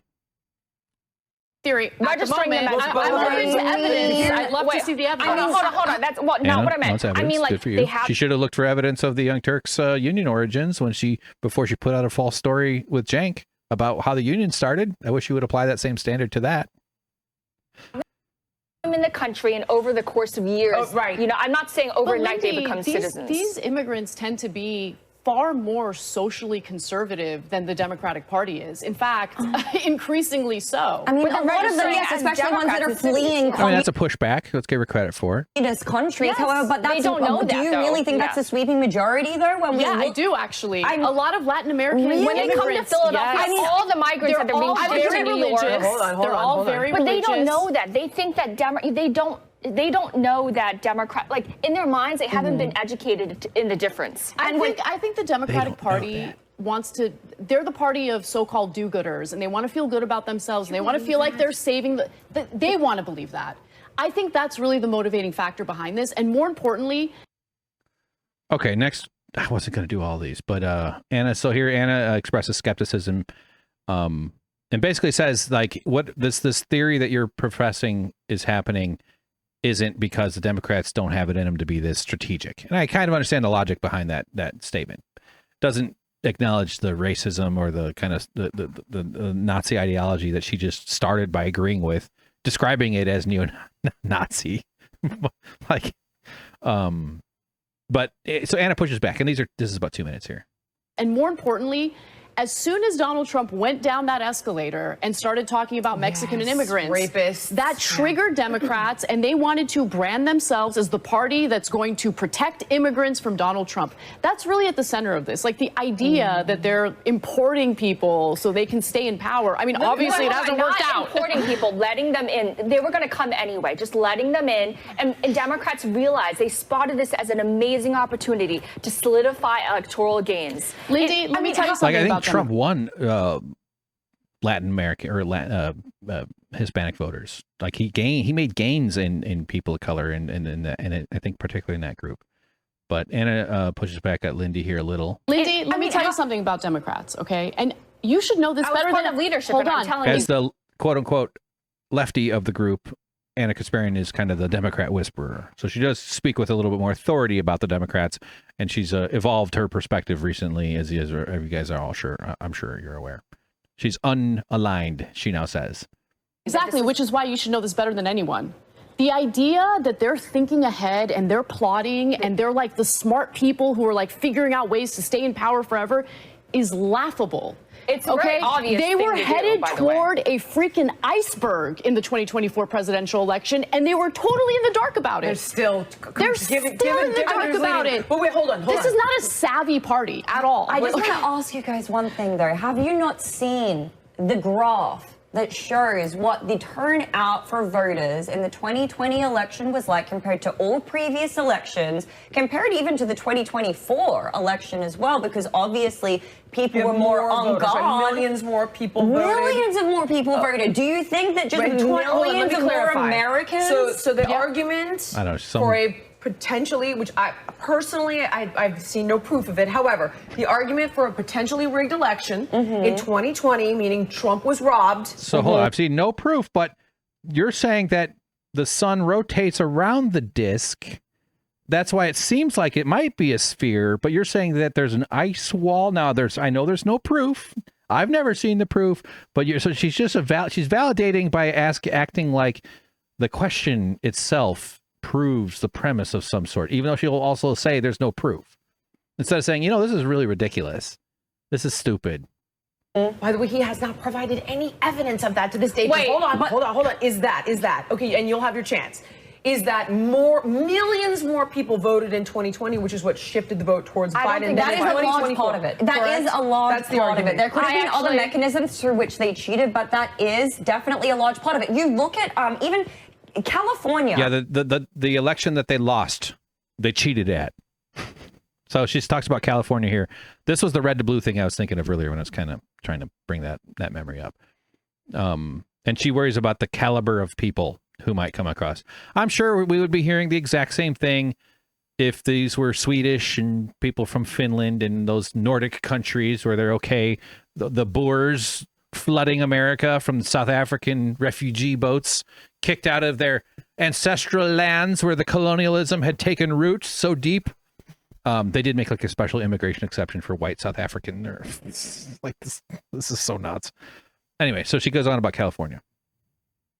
The last time California was a red state was before a legislation was enacted that basically said if you come from an asylum-seeking family, migrants, you will not be entitled to any aid unless this democratic bill passes. And since then, California has been a blue state. So first of all, don't trust what she's saying. I didn't fact check it, but this is not an authoritative statement, whatever she's talking about. So keep in mind, we're watching people who are, explicitly devoted to a right-wing project. It might be. I'm not saying just to be clear. And we are creating incentives within this country that are bringing people in who are coming in. I agree with you. There are a lot of immigrants who are hardworking people who are going to contribute so much to this society. Exactly. However, the incentives are wrong. And now they're bringing in people who, when they look at the two options, one party saying, we're going to kick you out, and one saying, we're going to give you a $10,000 car. Who do you think they're going to benefit? Did she say car? I couldn't understand. We're going to give you $10,000 comp, maybe? Because I think she's Australian. Who do you think they're going to benefit? Who are they going to vote for? And what is the caliber of people that are going to be attracted into saying, we're going to kick you out, and one saying, we're going to give you a $10,000 car? Who do you think they're going to benefit? Who are they going to vote for? And what is the caliber of people that are going to be attracted into the country when that is the main messaging? I mean, hold that. I want to. Just a bunch of freeloaders coming across the country to vote out Republicans who want to destroy them and kick them out. I'll be stunned if they, and I don't think they do, but I doubt they're going to end up at the way that immigration is used as a labor force, as it's used as a maintaining underprivileged, underpowered, underrepresented, precarious, far more than citizens are. And we're abused as citizens here as well. I doubt they're going to head in that direction. It's about upholding the anxieties of race supremacy that is the foundation of America's power structure. and especially the current, administration, no doubt, but even under Biden. But nevertheless, this is what they're doing. It's just pretty ugly shit. We'll add to that and then let you answer. Okay. So then in continuing with that thought process, the argument is that in some states you can vote in local elections. In some places, if you're illegal, you can vote for a mayor or city councilman. Now, we all saw Obama come out and lobby for Karen Bass. I'm not saying where, I'm not sure where, but it is a thing in some states. If you're illegal, you can vote in like city elections. There are some instances, I think in New York City. Keep going, though. They potentially wanted to, and I don't know if this actually went through, allow legal residents who might not have full citizenship status to vote in. Of all that, the closest they've come to Anna's credit, she brought it up. Is that in New York, she thinks that they may have had some way for legal residents, like long-term visa holders, student visas, I don't know exactly the details, to maybe vote in local elections or something like that. After all this bullshit about this massive millions and millions of people changing votes, changing the entire composition of states, all these incentives. And she's like, well, maybe in one place there was a little bit of that. And like, I would be for more people having access to agency over their lives and over the societies in which they live, for sure. Local elections. Hang on, I'm gonna keep going. Okay. And then you don't need the voter ID, so everyone's saying, well, that's highly suspicious. Why not? Which is like, why not? Okay, next one, final one for this. And then Anna basically says she just wants voter ID because she's tired of it and it's boring. It's annoying to her. And then Lindy brings up illegals and they talk about the census. I'm so sick of the voter ID debate. Like, let's just do the fucking voter ID and get, I'm done debating it. It's so annoying. It's not a debate. The argument That's how you win an argument. It's annoying, you win. Defending the right of people to have access to their government through what little democratic agency we provide as a society, requiring them to pay a poll tax to show themselves. This basically is a version of show your papers. You prove who you are. And then they made it illegal for like hunter ID cards to be proof of ID. I'm saying this, I think it happened in Texas, but there's been proposals and all this stuff. But they, and all over the country too, I know that they're always fighting college students having the ability to vote because they tend to lean towards the Democrats. The fuckery with election machinery is so profoundly, I mean, it's common, but it's profoundly bad for the way we do it, the way we run this country. One of the few things the Democrats tried to do under Biden, which was stymied pretty quickly, and they did it like, I think it was HR 1. They put forward a comprehensive voter package to increase and strengthen funding for elections and expanding voter access, and it was shot down quickly. But to their credit, they tried that. I don't think they fought very hard for it, but yeah, we're still in some really scary. Not still, but like we're in really dark, scary territory with access to the booth. There's some states, I want to say Georgia, but don't quote me, where it's illegal to give someone water who's standing in line to vote. Like you can't provide you can get, I don't know if it's fined or arrested. They probably would pull people out of line for providing them with water. Here, looks like you've been in line for 5 hours. Here's some water. Because that's one of the most common ways, besides the gerrymandering, which is absurd. But one of the most common ways they do it is just by reducing ballot access, meaning like the, places where there's large African-American populations or, heavily Democratic skewing type districts, they'll only allow one voting place. And then out in the rural areas or some other place, they'll provide tons of them. So the wait times are way different. So like standing in line to vote. And that's why they do it on Tuesday. Bosses can take time off more than workers. It's a disgusting thing. It should be a Saturday, Sunday. It should be 4 days of voting. Saturday, Sunday, Monday, Tuesday. Or Saturday, Sunday, Monday. Or how about just Sunday? Even if it was just one day on the weekend. An election, for people who were able to show up, lots of people have to work on Sundays too. But it's just so fucking sick, man. Why people think they're gaming elections. Yeah. Why do it? No, I know. Just do it. There's one more thing I want you to consider. Only because I personally have a hard time contending with it. I'm also under the impression, and everyone correct me if I'm wrong, that you get more seats in Congress based on the size of your... Ding, ding, that is true. That is true. Okay, so then based on the census. Based on the census, illegal or not, so you could technically make any president in power a lame duck, if you control Congress, right? So that's the argument, although there's no proof Jillian, of it. that is no, but Jillian, you have Is that the third time she said, although there's no proof of it? I mean, to her credit, she says that at least. about proof, that, though. because that is okay, you go. have the proof Go. because they are fighting so hard to commandeer the census and the way people are counted. You hit on a jackpot like unwittingly because these Democrats, they are trying so hard to make sure that illegals are counted in the census. Republicans are doing the exact Illegals, first of all, no human being is illegal. I think that the phraseology itself is indicative of the problem that we're talking about. It's it's what creates calling them criminals. It's heading you down the road of justifying taking away due process and then sending them to torture prisons or torture camps, extermination camps in other countries, which we're starting to do. I hate that. I think it's disgusting there, but that's besides the point. The census is supposed to count all persons. It says persons. It doesn't say citizens. It's just a machinery thing. Like if you had a society and you had at least some notion of objective reality, it's important to count the people in the area within your borders. And that would include all people, not just those of a privileged status.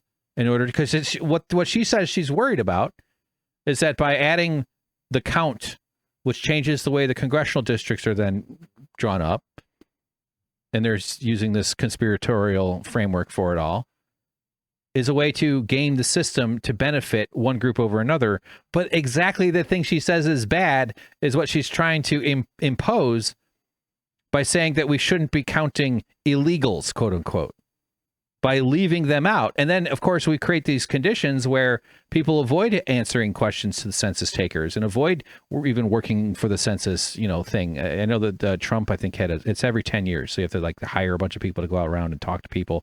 It's a pretty sloppy process. I'm not sure precisely. I'm sure there's more nuance to it. But this is the twisted part of this whole thing, is that the thing that she says is bad is precisely the thing that they're trying to do by only allowing a certain privileged group to be counted. Therefore, ensuring a certain way that the congressional districts are even drawn. And I'm not even sure if what they're worried about is correct. I think that's what the 3/5 compromise was in terms of the Constitution. Was they compromised by saying that they'll call black people, they'll count saying the word population sounds kind of gross, but so forgive me for that. But they'll count the black population, they'll count 100, but they'll only count 60. 3/5 of 100 is 60. But that would be so that the Southerners, or so where those people were living, although there was no representation from any black person in that time, and it took many, many, many decades before there would even be a single person, they would at least get that little boost because they got to count, but they weren't going to count all of them. Okay, we'll give you 60%. I think that's what it was. Sorry if I'm wrong about that. Because these Democrats, they are trying so hard to make sure that illegals are counted in the census. Republicans are doing the exact opposite. You see what I mean? Yes, that's the problem. We should be counting every single person. That's the tough part, and that's the part where I'm like, it does seem pretty friggin' conspiratorial. There's Jillian Michaels. That's that thing where she goes I don't know, but I'm just going to pretend to be kind of dumb and ignorant and confused because it's probably true. But also I'm going to transmogrify this into common sense it feels very conclusive the way she sort of transmits that notion. Why have all of these things? Come on in. If you open borders, just because we can't get a bipartisan bill, baloney. No ID. Why? Weird. Oh, here's all these incentives: free healthcare, interest-free loans, free hotels, free cash. Bizarre. And who's the party giving it away? The Democrats. And then, by the way, you get more seats in Congress. It is a little bit I get it's tin hat because free hotels, free. We don't have hard proof of it. But there's a lot there. There's a ton and look, of it depends. What we're talking about is state policy, not federal policy. Okay. They're all coordinating. Because there is a federal ban. Hold on, Lindy. Because there is a federal ban on public dollars going toward undocumented immigrants. But on a state level, yeah, you're right. There's no ban on undocumented immigrant dollars going towards federal coffers. They pay taxes. They pay payroll taxes. They pay all sorts of stuff that they're Social Security, all sorts of crap that they're never going to get. while producing incredibly valuable and difficult labor, dangerous and risky and wear and tear in their bodies. Food, like I talked about it on the HPAL number 3. That's one of my shows. One of my previous podcasts about the United Farm Workers Union leaders being targeted by Trump's Gestapo. Yeah, but it's just everything is so twisted here. I'm giving away health care. So I agree with you when it comes to states like California. Yes, it is incentivized to come into the country illegally. I agree. Yes. Okay. So Anna doesn't necessarily completely uphold, I guess, the Great Replacement thing. She concludes that, yeah, well, there is incentives to come across the country illegally. And there you go. So that's the first episode. Let's jump over now to the next one. There's a lot more. People have been making videos about this whole thing too. So here's from the same intro. I just found this moment kind of funny. Welcome to Her Take, where real conversation happens. You've got differing points of view from all ends of the spectrum, right, center, left of center, somewhat. And we're always... She's pointing at Anna when she goes, left of center, somewhat. Like, in this bunch, probably. She's the Combs of Hannity and Combs. Old reference for y'all. I just thought that it's like we've got different takes. This is really the spectrum of political analysis that you're about to see on this show, no doubt. Let's listen to that again here. Right, center, left of center, somewhat. And we're always looking for... Left of center, kind of, maybe not really. I mean, I can bet Anna might support a better universe, some sort of healthcare system, maybe. She's not pro-union the way she expresses because she helped Cenk do union busting. You know, she might take issue with that, but I'd love it if she would someday address it. They spread a false lie, a false narrative about how the union started. You can see it in the description. There's I know you know that, but what a joke that this is like. Just, there's a center here. We're going to get all perspectives here. And guess what? They all happen to agree that Democrats are the problem and Republicans are the solution, even if maybe they can point out some of the things that they don't quite get, but they're not going to actually address the actual power structure. They're not going to actually talk about, capitalism and colonialism and all the bullshit, all the ways that the billionaires are harvesting our souls while destroying the planet. Common ground. Today, joining us is Elizabeth Pipko, former GOP spokesperson. Are you ready for this? I'm so ready for I this. believe you are ready. Elizabeth Pipko is so ready. Former GOP spokesperson. Former mouth of the Republicans here on our center-left show, even though we're hosted by former Democrat Lindy Lee, who is now like a raging right-wing conspiracy lunatic. Amy Dangerfield from the Mad Max, the movie setup. She's from Australia. Sorry, but she's Valuetainment longtime employee. Jillian Michaels, who seems to has described herself as like a liberal. When she interviewed Cenk, they got into a lot of stuff, and so she might be a slightly more in that low information media celebrity, but who is also kind of just using some common sense about trans and about this. And gee, how come everything I seem to agree with lines up with the Republicans? That's kind of weird. And then you got the GOP spokesperson, and then you have also Anna Kasparian, who genuinely is probably the most left of the bunch, but she has rejected lefties and made a part of her project is calling out the left and the far left. And Cenk has joined her in that project in a lot of ways. Her Substack is called Unaligned. She helped to do union busting. She might be probably for maybe a more nuanced approach to progressive taxation, maybe a little more nuanced approach to universal health care or something like that. To give her some credit, she probably could express those things. I do think, I know Anna, like, and I've worked at, I've had lots of conversations with her. Not that we got into like our political opinions over the years, but remember, she hosted a show with Michael Brooks on Jacobin called Weekends. She and Michael were very close. Yeah. I also was friends with Michael. I met him at Jimmy Dore's garage. So there's a moment from this episode that I wanted to play. Related to, this is a quicker one. I'm not going to go deep on here, but they talked about Harris and that, a lot of this episode, I kind of just skimmed through the first like 20 something minutes. Is about the Democrats. What are the Democrats doing wrong? And the Democrats do have a very contentious primary season coming up, assuming we're allowed to have elections again. And so it's a big topic of conversation. It's nothing wrong with right-wing shows like this wanting to talk about that, I guess, totally fair, obviously. But let's see where we start. Cover-up was absolutely hideous and disgusting. And then at the same time... Oh, she's talking about covering up Biden's age and Biden's mental acuity. She does bring that up a lot, and it is true. The Democrats covered it up, and it's a disgusting part of the way the the Biden insisting on hanging on to power was catastrophic for where the world is right now. So here we get into the real point that I was going to get to. Look, I hear what you're saying, Lindy. The idea that you should pick the vice president based on their skin color is unacceptable. Unacceptable under any context. But if we okay, so Lindy had mentioned that Biden picked Kamala Harris because she's black, and I think he said that. I think he said something about how he's going to choose a black woman it's absurd that he put that out in the world. I do think that there's a case to be made for how it opens up this sort of criticism, but from all different quarters. It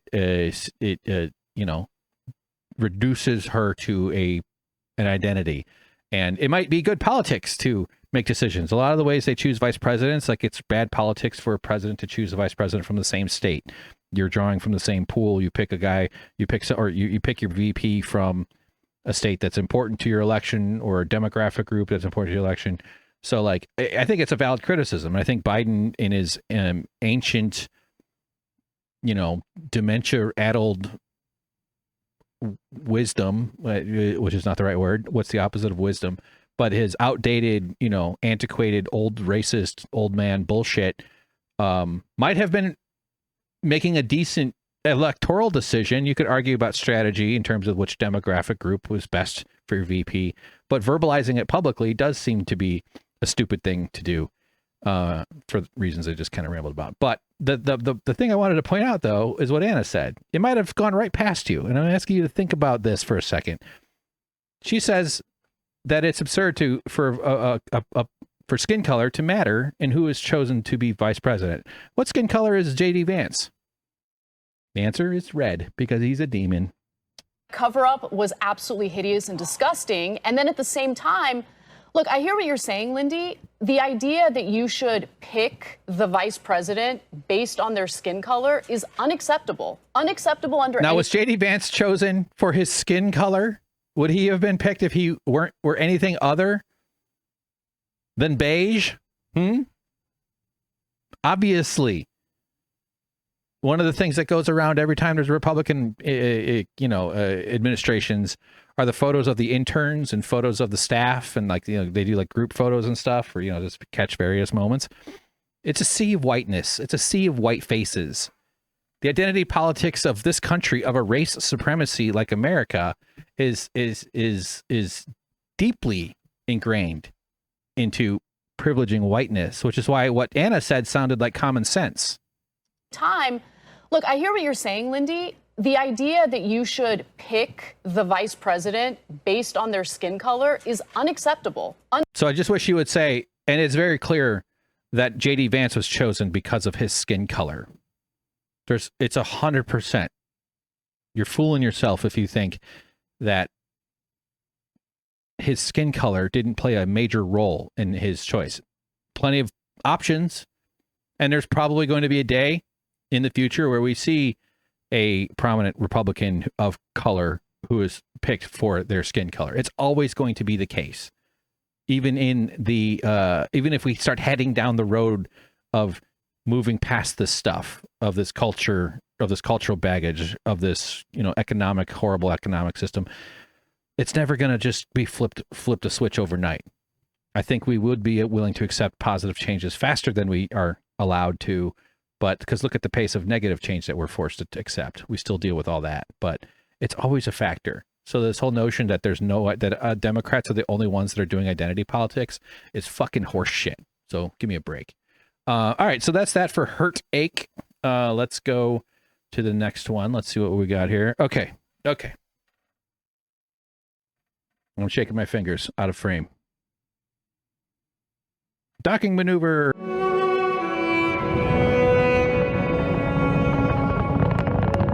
So we are on a planet, as you know. You're hovering in space. Not really hovering. You're caught in the gravity well of a larger body. Me. Welcome. Like and subscribe. Elon Musk is going to rescue us from inevitable doom. Here he is on the Fox News program. Jesse Waters, guy's last name, is a descriptor of most of the Earth's land, which is water, covered with water. You'd think he would know more, but we were going to see ignorance from two people. Although Elon actually does admit something. Actually, we're going to watch this whole thing. I'll rewind it. Jesse Waters prime time. It's Watters is how you pronounce it if there's two T's. So this went viral, this whole notion of colonizing Mars in order to avoid the sun's expansion. As you know, I'm a big space guy. Love it. My dream is to be the domestic servant of an astronomer someday through the gift of marriage. I really mean that. And that will make me a happy boy. Point is, though, I've been paying attention to astronomy and space for a long time, and I'm confident with what I have to say about it. So not that I'm a scientist or an astronomer, not claiming to know everything, but I do claim to know more than your average dumb fuck in this country. All right. So we're going to get into it. And wanted to watch the entire video. It's only 4 minutes here. I'm going to obviously jump in. The meaty bit that went viral is right around the 2-minute mark. So obviously we're going to get to that. But let's just head in, put on your spacesuit, breathe the oxygen, poop in your diaper. Don't cry, because those tears will fill up on your eyelids because there's no gravity, and that fucks you up. Space is an incredibly dangerous place for all kinds of weird, subtle reasons nobody thinks about. Let's go. Doge savings are now at $165 billion. Lies. That's more than $1,000 for every U.S. taxpayer. And the crooks who stole your money are getting caught. Biden's former State Department analyst. Sorry, I get just it. Like, people are told about the savings per taxpayer. Are you supposed to just think that you have the $1,000 in your pocket? This isn't even necessarily a right-wing only kind of thing, but that whole this cost per taxpayer, you're saving me this. Your bank account doesn't go up when the news tells you that you saved $1,000. Sorry, guilty to embezzling more than $500,000. She wrote 60 checks to herself and 3 checks to someone else she had a personal relationship with. I wonder what kind of relationship. Twister partner. Sorry, we're not even close to the story.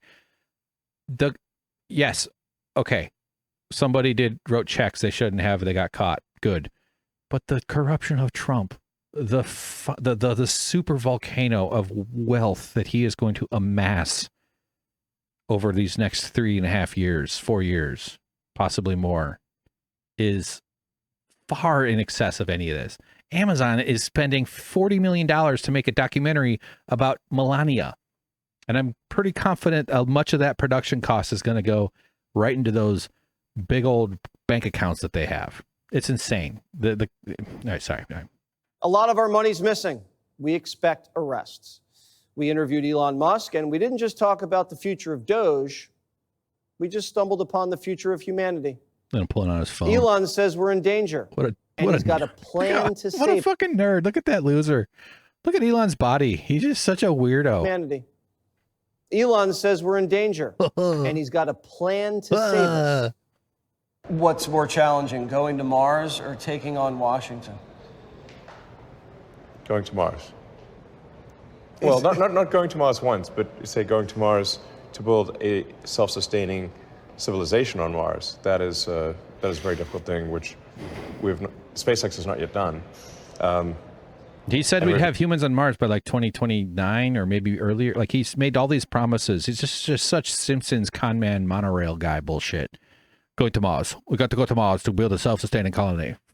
No, it's not going to happen. Yet to send anything to Mars. So, but whereas we have made significant progress in reducing waste and fraud to the government.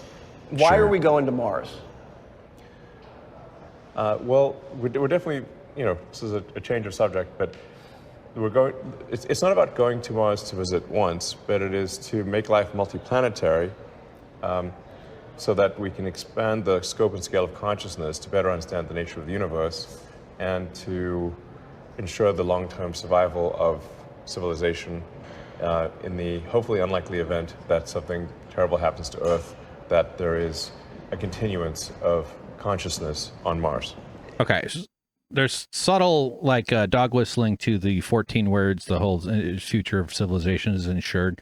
But fundamentally, this is all just boondoggle for free stuff for people who don't deserve it. Free money from the government to this guy, into his companies, into the share price. It's not at all a thing that we need to get humans onto Mars to become a multiplanetary species. Capitalism is going, I'm already getting ahead of myself, but like, we're good at dropping robots on Mars. We're good at sending probes. We're good at sending machines. NASA and big government spending with good science, and we've produced a lot of amazing insights into the universe, into the way the world, the way the cosmos is constructed, and we're going to keep developing all this information. And it's something I'll be sad to lose when I die. 500 years from now, if there's a better world, the amount of stuff, what the comprehensions we'll have will be so much different and better than comparatively to where we are. But it's an amazing thing. I'm a huge fan of science and stuff. In fact, pause for a sec. Okay. All right. So I found a video of a guy who knows a lot more than me talking about this stuff. So we're going to hear that later. I'm going to torture you first with my bullshit. So Musk is insistent on selling this vision of going to Mars. I can go on later, and I will. But we're getting closer to the part that went viral, where people were dunking on this guy for being such an idiot. To be fair, the virality, people thought he does actually clarify the timeline. I called him out for being stupid, as if this is an urgent thing about getting to Mars because of the sun expanding. And he does actually say later that we've got several 100 million years, which is all the more reason why it's even dumber. It's one thing if you believe it's sooner, but so people did misunderstand that. That was left out of the clip that went viral. That's why I went to the YouTube video for the fuller context. Let's keep going. This is a backup plan in case something bad happens here, going to Mars. That's one of the benefits of Mars, is life insurance for life collectively. So eventually, all life on Earth will be destroyed by the sun. The sun is gradually expanding. And so we do, at some point, need to be a multi-planet civilization, because Earth will be incinerated. Earth will be incinerated. That's this part that went viral. There might be a little bit more to the piece, but like to what went on Twitter. But so Earth will be incinerated someday. By the time the Earth actually is, and the science isn't yet understood yet, or at least predictive, because no one's going to be around for this. It's going to be in about 4 to 4.5 billion years, where the envelope of the red giant of the sun reaches Earth's orbit. But far before that, about 1 billion years, roughly, could be sooner, could be later, the sun will get hotter. Its brightness is slowly increasing, which means it's putting out, more heat, more energy, and that's going to cook the Earth's oceans. So life on Earth is only possible up to about another 1 billion years. This has been pretty well understood. So let's just keep going. I'll get into the ramble after we get a bit more. I'm hearing this for the first time. No one's ever told me the sun is going to burn Earth. This is not a disputed fact. I'm not disagreeing. But he's exactly an example of the kind of mark that's being tricked by this whole notion of, oh, the sun's going to hurt. Oh, something else to worry about. Oh, my God. We better give money to billionaires who don't have anybody's interest in mind except for their own and their stupid fucking shareholders. Agreeing with it. Yeah. I'm just saying I didn't know this was our destiny, to get roasted by the sun. Yes, and I don't think there's anyone who would disagree with that. So we have to set up plans to leave and spread out. I mean, we have several 100 million years. There. So it's not... We have several 100 million years. So it's literally not at all a problem. Of the things that are a risk to Earth, to Earthlings, by far, the number one thing is him. Is lying, greedy capitalists. It's people who have gamed the system so that we have runaway greed and runaway profit. The engine of human ingenuity and human cooperation is bricking the Earth to fulfill the sociopathic impulses of people like him and his cohort. By far, that is the main risk right now, and it's happening. We're deep into it already. There was, I think, the first mention of carbon-related greenhouse gas was in the 1700s. The science has been there for a very long time, and of course, it developed over the 1800s. And we've known that this is what happens if we aren't careful. In fact, we're in a very rare part of an Earth history, the last 50,000 years or so. There's been a few ice ages, but it's been very stable. In fact, I think that the projection is for another like 40 to 50,000 without messing with the atmosphere. The stability of the Earth's planet and its oxygen percentage, although that's also pretty stable over the last many eons, is an incredibly like peaceful time, an incredibly predictable time for how this planet is evolving. But we're coming along, and the Industrial Revolution comes along, and the Earth seems like an infinite place. We could pollute as much as we want. Look at all the power we can produce by forcing people into precarity so that they can force to work in our factories. Oh, and by the way, we'll just go mug every other continent. We'll just go install dictatorships throughout the land. We'll enslave people because labor produces this abstract thing we call money. And aren't we so impressed with ourselves for having meetings to force people into work camp societies where we make them profit? Oh, and then guess what? People start saying, "Hey, you know what? Maybe the pollution's bad. We're not going to expense the pollution. We're not going to account for the pollution. If we had to account for the cost of pollution, there's no profit.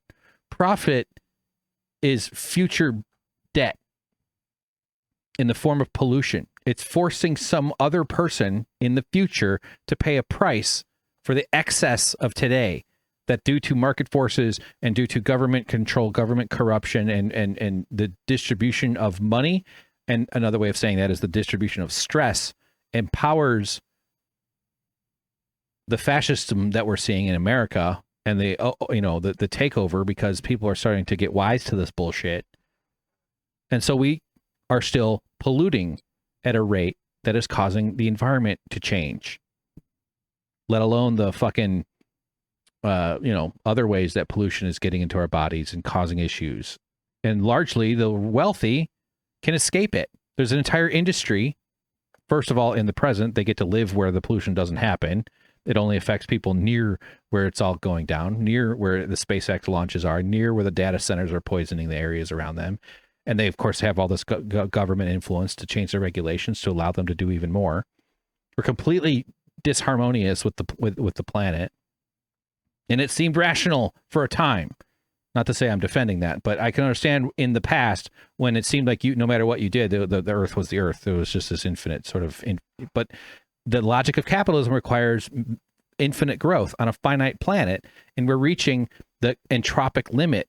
It's a closed system now. It's a globalized system.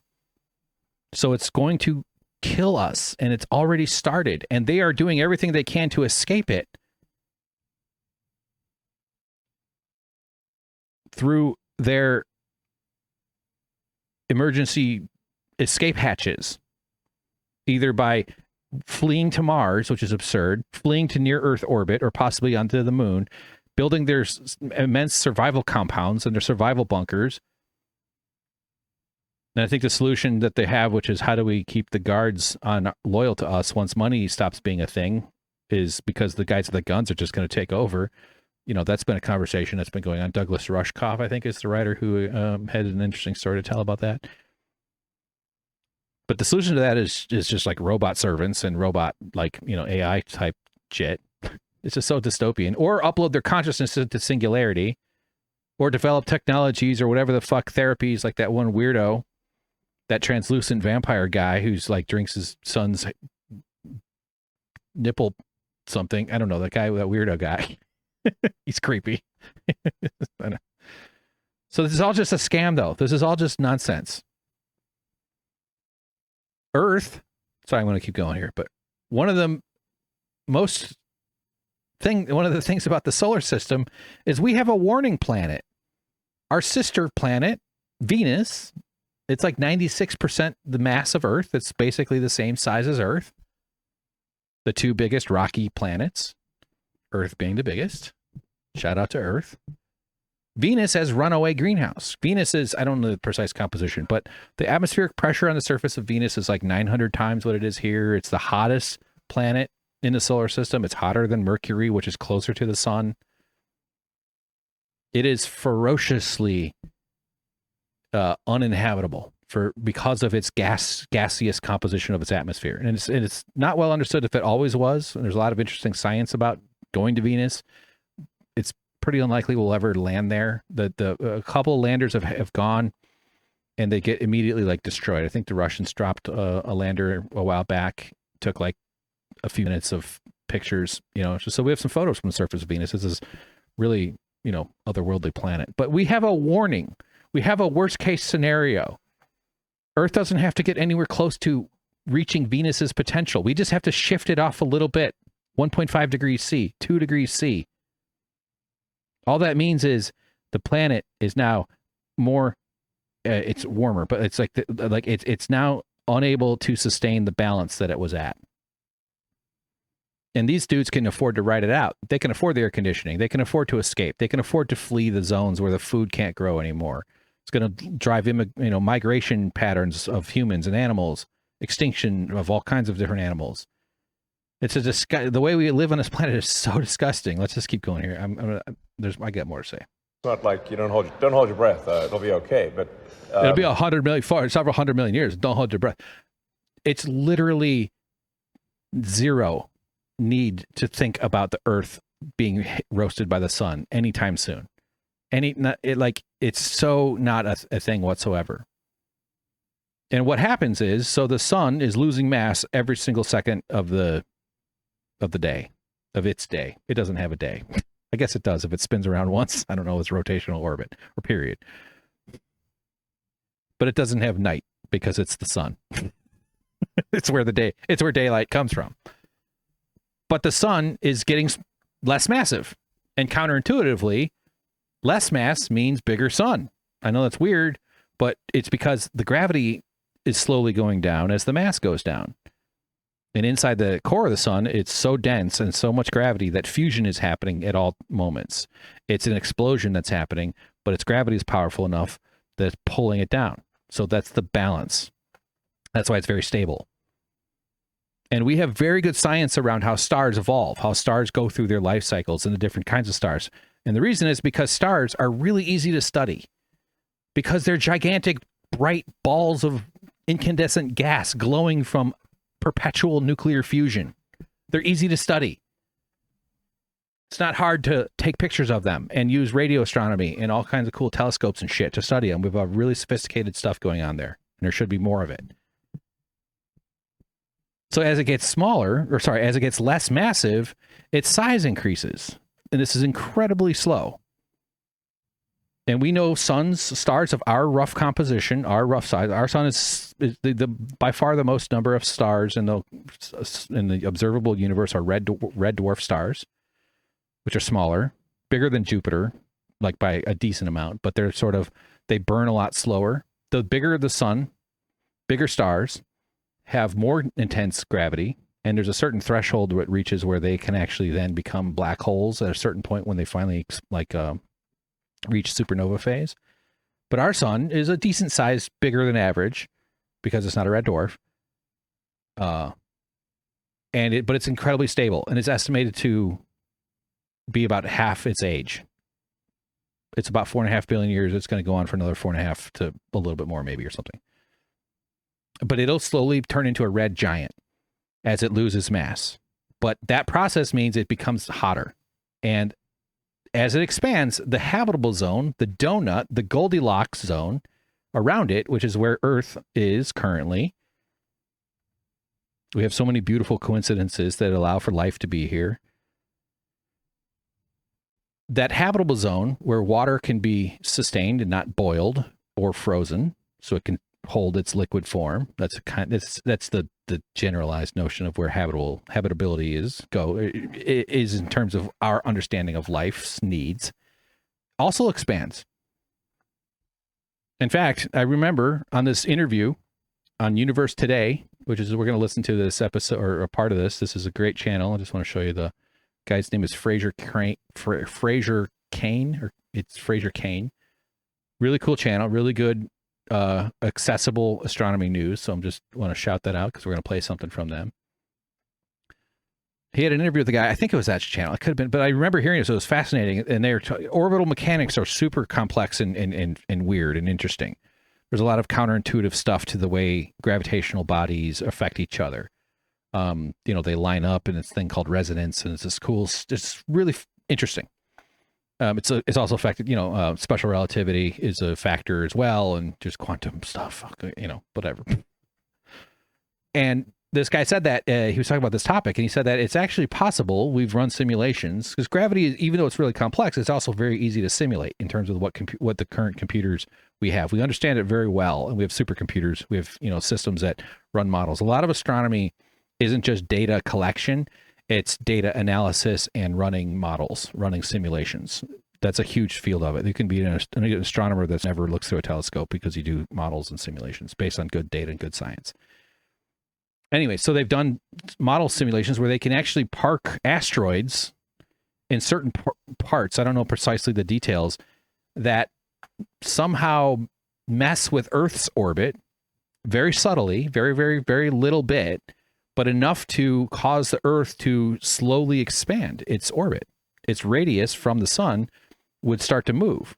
And that doesn't mean that in 10 years or even 100,000 years, we'll be like, oh, the Earth's flying away from the sun. It's like inches or millimeters or something. But over the scale of like 100 million, 200 million, like over the scale that we're talking about in terms of when the sun's habitable zone is going to start expanding because the sun is getting bigger, it's possible that we can solve this.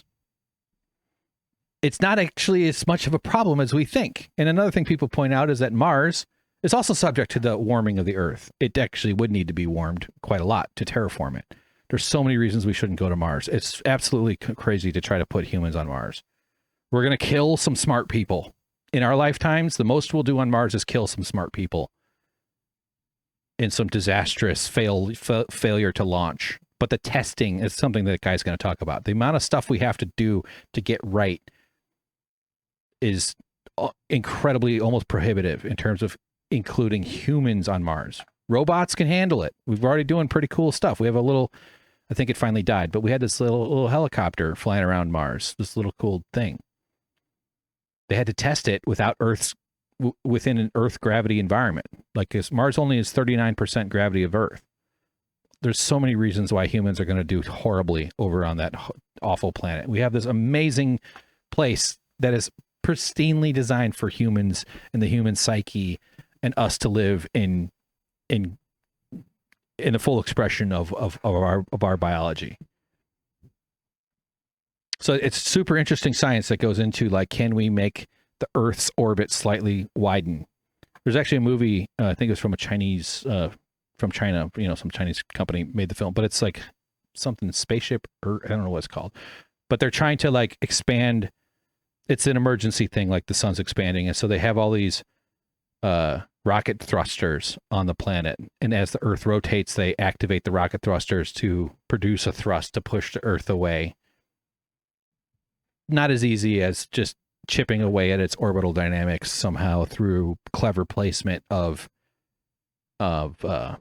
like mass. And that's possible. More than likely what's going to happen is this dumb fucking idiot on screen is going to be given enough money because their capitalism in space is so tempting, especially with the high metal asteroids and also harvesting them from the moon's regolith and from the moon's soil. That's what they call moon soil. It's called regolith, not bragging or anything. But bringing asteroids and going to them and then, chiseling crap out and then flying them here is how you might think. But what it'll actually try to do is they're going to land on asteroids and try to steer the asteroid closer to Earth, turn it into a ship. Could be pretty cool. Maybe that's a way, like when they speculate about building space elevators, it usually starts with like an asteroid being parked in a geosynchronous orbit and then machines that build the tether that go all the way down. Complex. It's not as easy as you think. But what this dumb guy's going to do is he's going to fuck that up and he's going to crash an asteroid into the Earth. He's going to mess that up somehow. So this is science. This is like shit that we got to be very careful with. Science, space, and all this other stuff. But the sun is not going to, it is absolutely not something we need to even begin thinking about for 400 million years. and the amount of changes that are going to happen to the planet between now and then, and the pace of destruction being caused by capitalism. So the three things that are actually the main threat. In fact, let me just rule out one of the other ones real quick.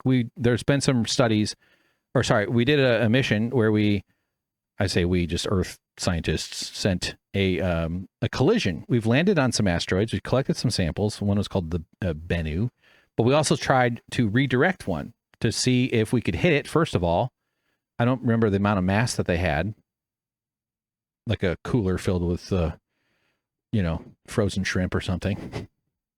But they were successful with their mission to impact this asteroid or this comet or something. It was an asteroid, I think.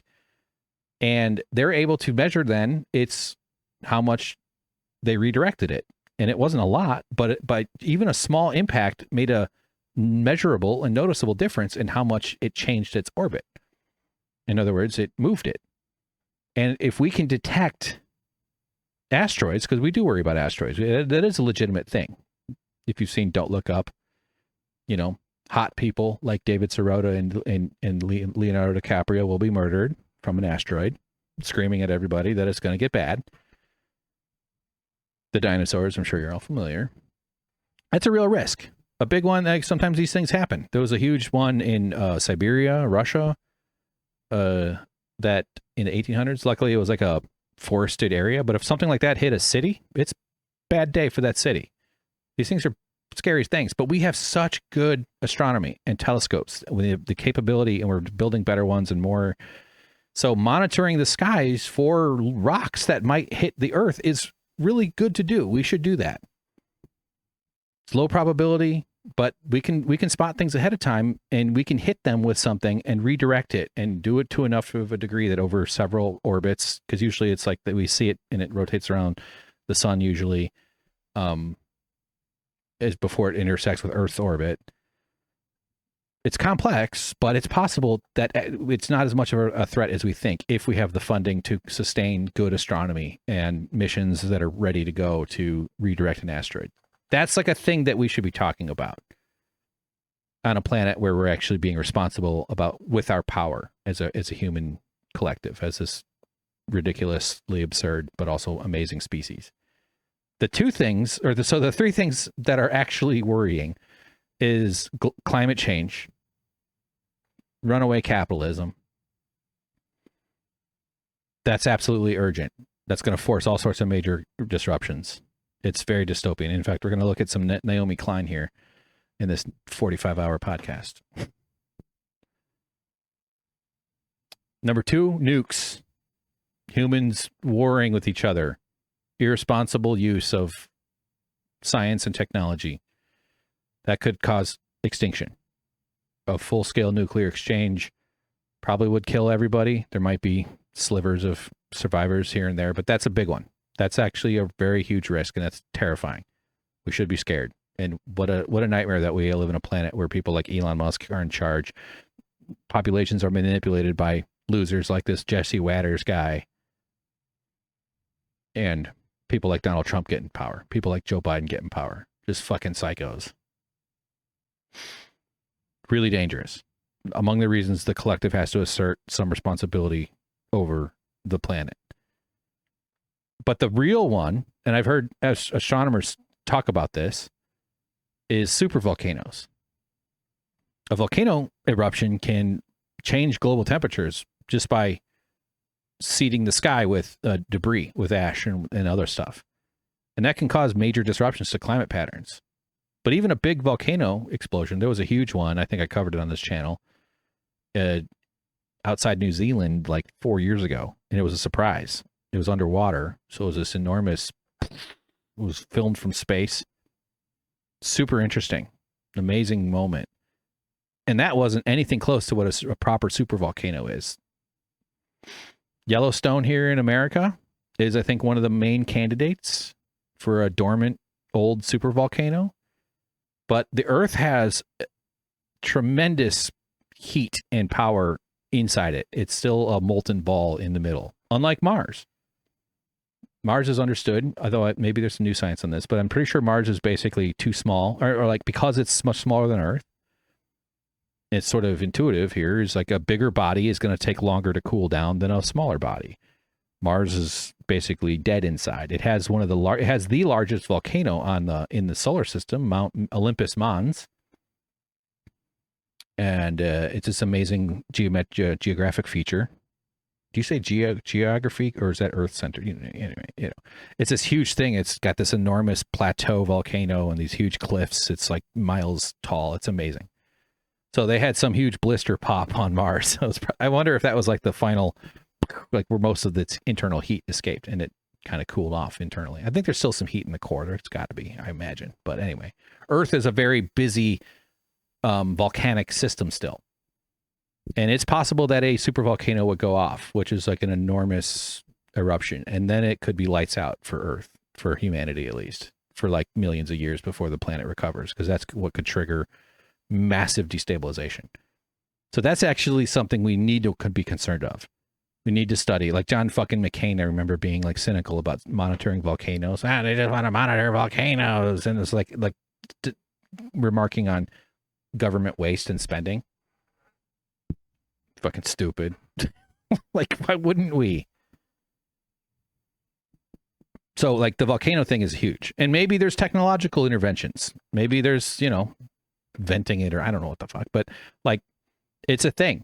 It's a real risk. And it's more than likely that something like that will happen with between now and 300 million years. Or 100 million. But like the idea, your brain can't comprehend 10,000 years, let alone 100,000, let alone a million. Right? Like, you don't know, a million years. There's only been complex life on the Earth from the Cambrian explosion, I think, 650 million years ago? So this notion that we got to worry about this is ridiculous. It's completely stupid. It's just going to be a way to get people riled up, to justify destroying the Earth. It's similar to the purpose heaven serves to religion, in my assessment.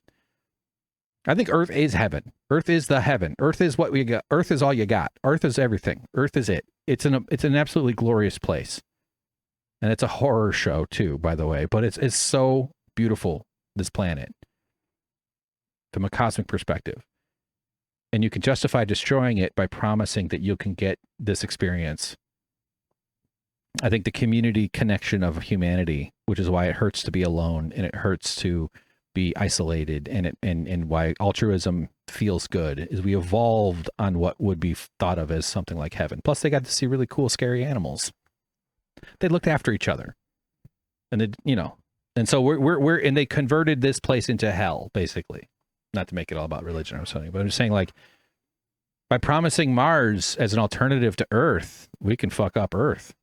By promising heaven as an alternative or as your reward, we can justify the abuse and the sacrifice that you have to give to your masters while you're a corporeal being. So this is fundamentalism in a sense. Stupid fucking idiot. What a ridiculous joke that people take this guy seriously. Tax these billionaires out of existence. If Earth has been around for 4.5 billion years, which is what the fossil record suggests, no, then there are no fossils that are 4.5 billion years old, dipshit. There's microbial evidence going back like 2.6 billion or something like that. Maybe you could call those fossils. Fossils come from plants and animals.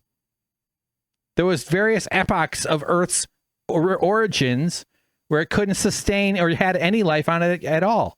It was like a magma ball for a while, impacted, late heavy bombardment after it had formed. It was whacked by a thing we think. All the models seem to show this is probably the best guess for how the moon formed.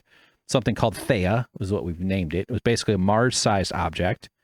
So the solar system, as the sun's accretion disk formed and it became the sun, all the planets formed out of this gaseous plane. You can almost think of like the planets as construction material for the sun, leftover bits that would have gone into the house, but you never use up everything to make the house. The dumpster outside the construction site became the planets, basically. It's all built from the same shit, which is the remnants of previously exploded suns and maybe some primitive, ancestral hydrogen too, but it's all the same stuff. There's no fossil record that goes back 4.6 billion years. You could chalk that up to like just imprecise language, but it's just a stupid idiot. Earth only has about 10% more life in it before it gets so hot that life is impossible. And you're going to be the guy. See, there you go. Put us We're going to give you money closer to where we need to be to get to Mars. We're headed there. Yeah, we have a long way to go because it's not about just landing on Mars and doing flags and footprints. It's about creating a self-sustaining city on Mars. With the fundamental fork in the road of destiny being that Mars is sufficiently self-sustaining and can grow by itself. The fork in the road of destiny is Mars will grow by itself. We're not going to do Mars. The only hope of humans inhabiting Mars is solving the consumption problem here. We have to not do climate change. Socialism isn't the answer. Socialism would buy us a little bit more time to figure out the answer. We have to live in harmony with the planet. And the current regime of economic system is showing that is incongruous with living in harmony with the planet.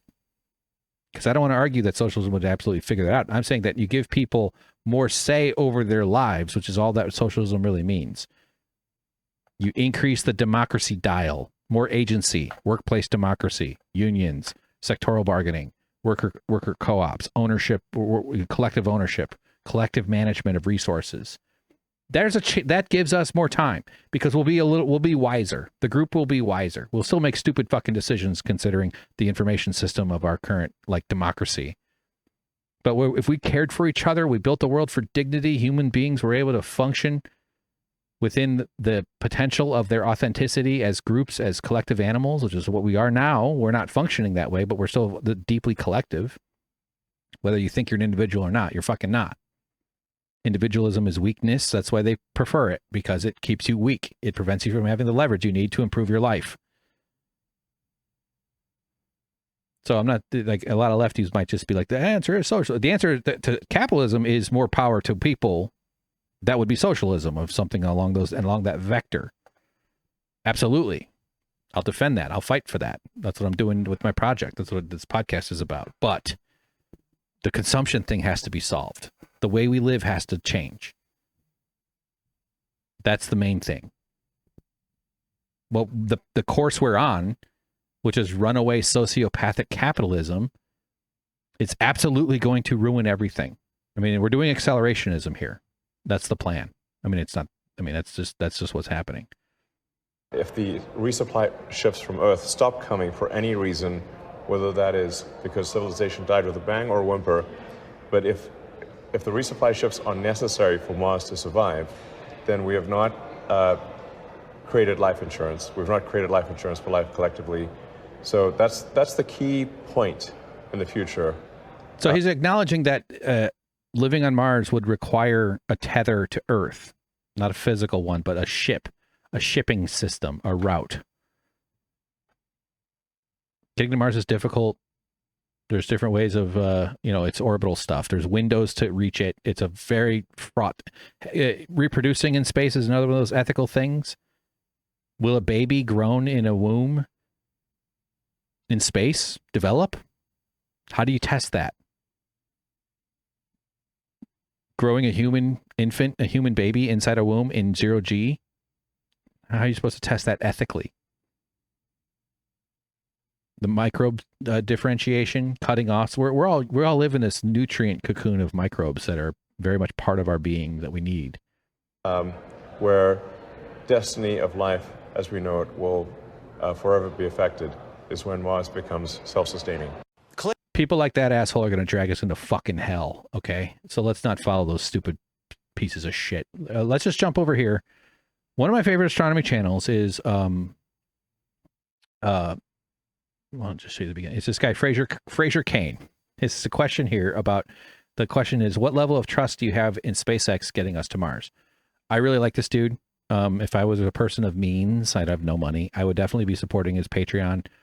Seems like a really solid guy. I've been watching the show for years. I do go through phases where I consume less astronomy stuff, but astronomy's been one of my hobby horses since I was a child, right? That's why I speak with confidence about a lot of this stuff. So I hope you're learning from it. I do believe that I'm not misleading people here. I'm sure some of the dotted T's might be crossed with I's, right? Does that make sense? I might be getting minor things a little wrong, but you know, I hope you trust the spirit that I'm definitely not speaking from total ignorance, because I love it. I think it's so interesting.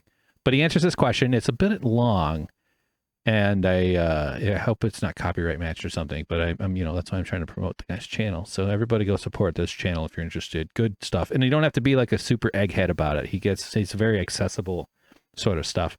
And of course, he starts out with please don't fight in the comments, because Elon Musk causes people to fight. Which is just yet another reason, indicator of just how kind of gross and sadly insubstantial that guy is. He's not someone we should be trusting. He is incentivized to destroy the planet and be one of the few, he's such a liar. He's such a fucking scoundrel. Let's just listen. Level of trust you have in SpaceX getting us to Mars.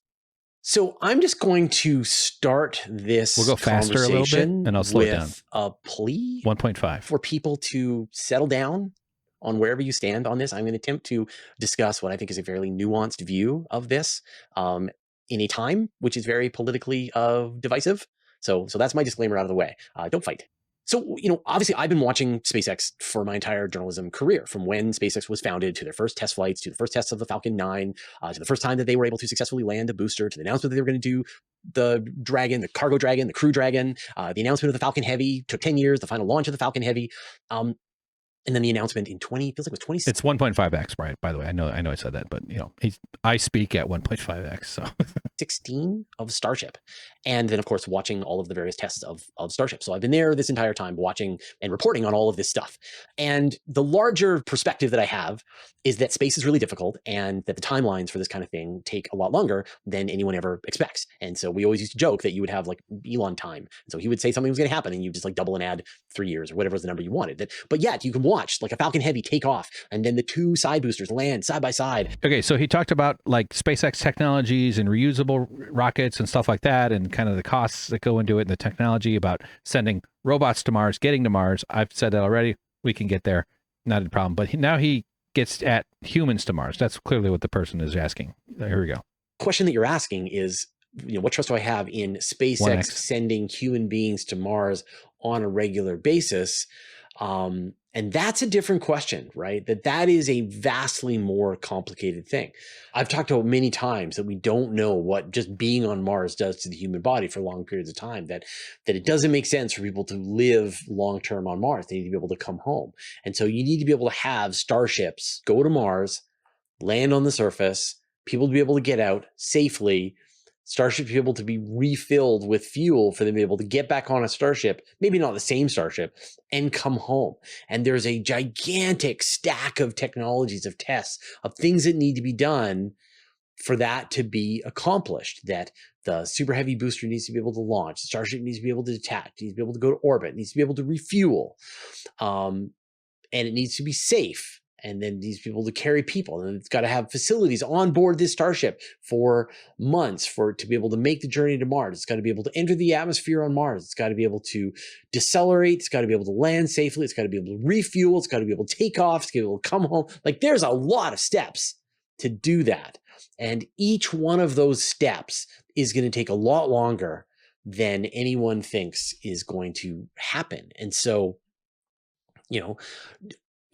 with unlimited funding and unlimited runway, I think that this is an engineering challenge that either SpaceX or other rocket companies would be able to figure out over time.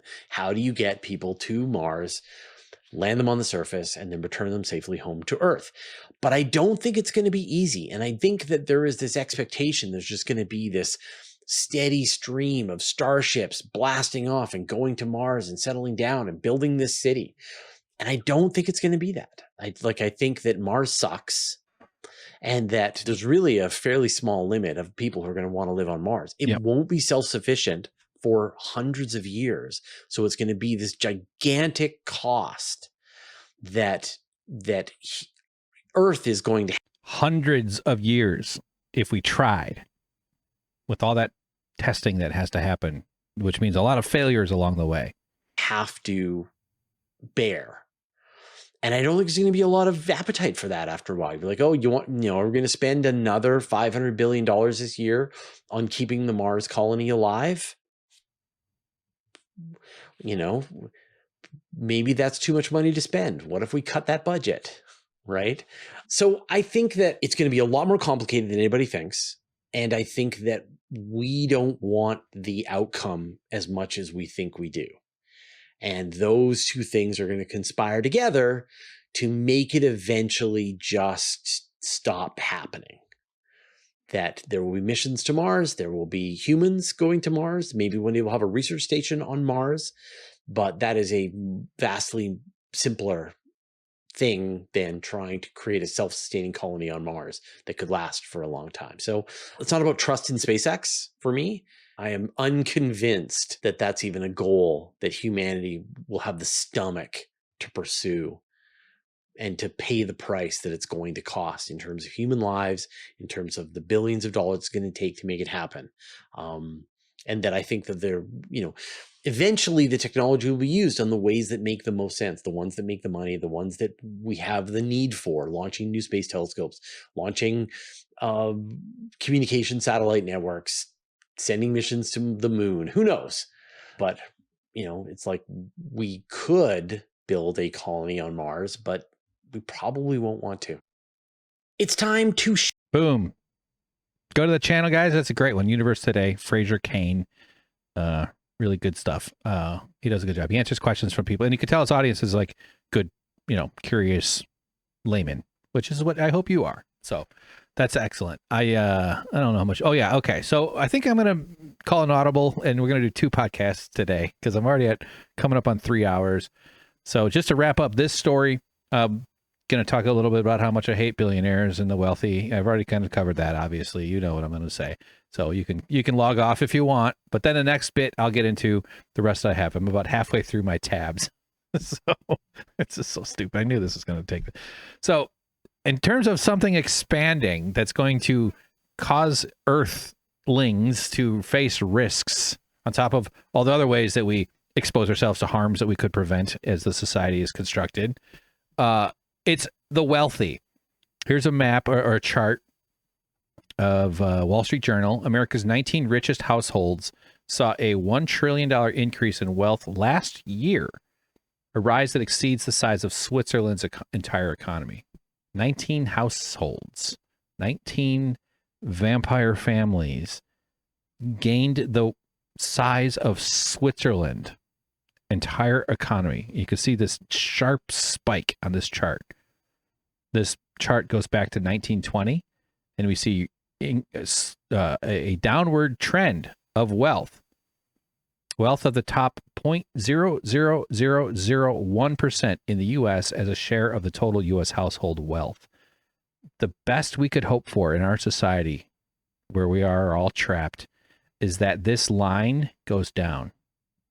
That the percentage that these money addict, they're actually addicted to your stress, by the way.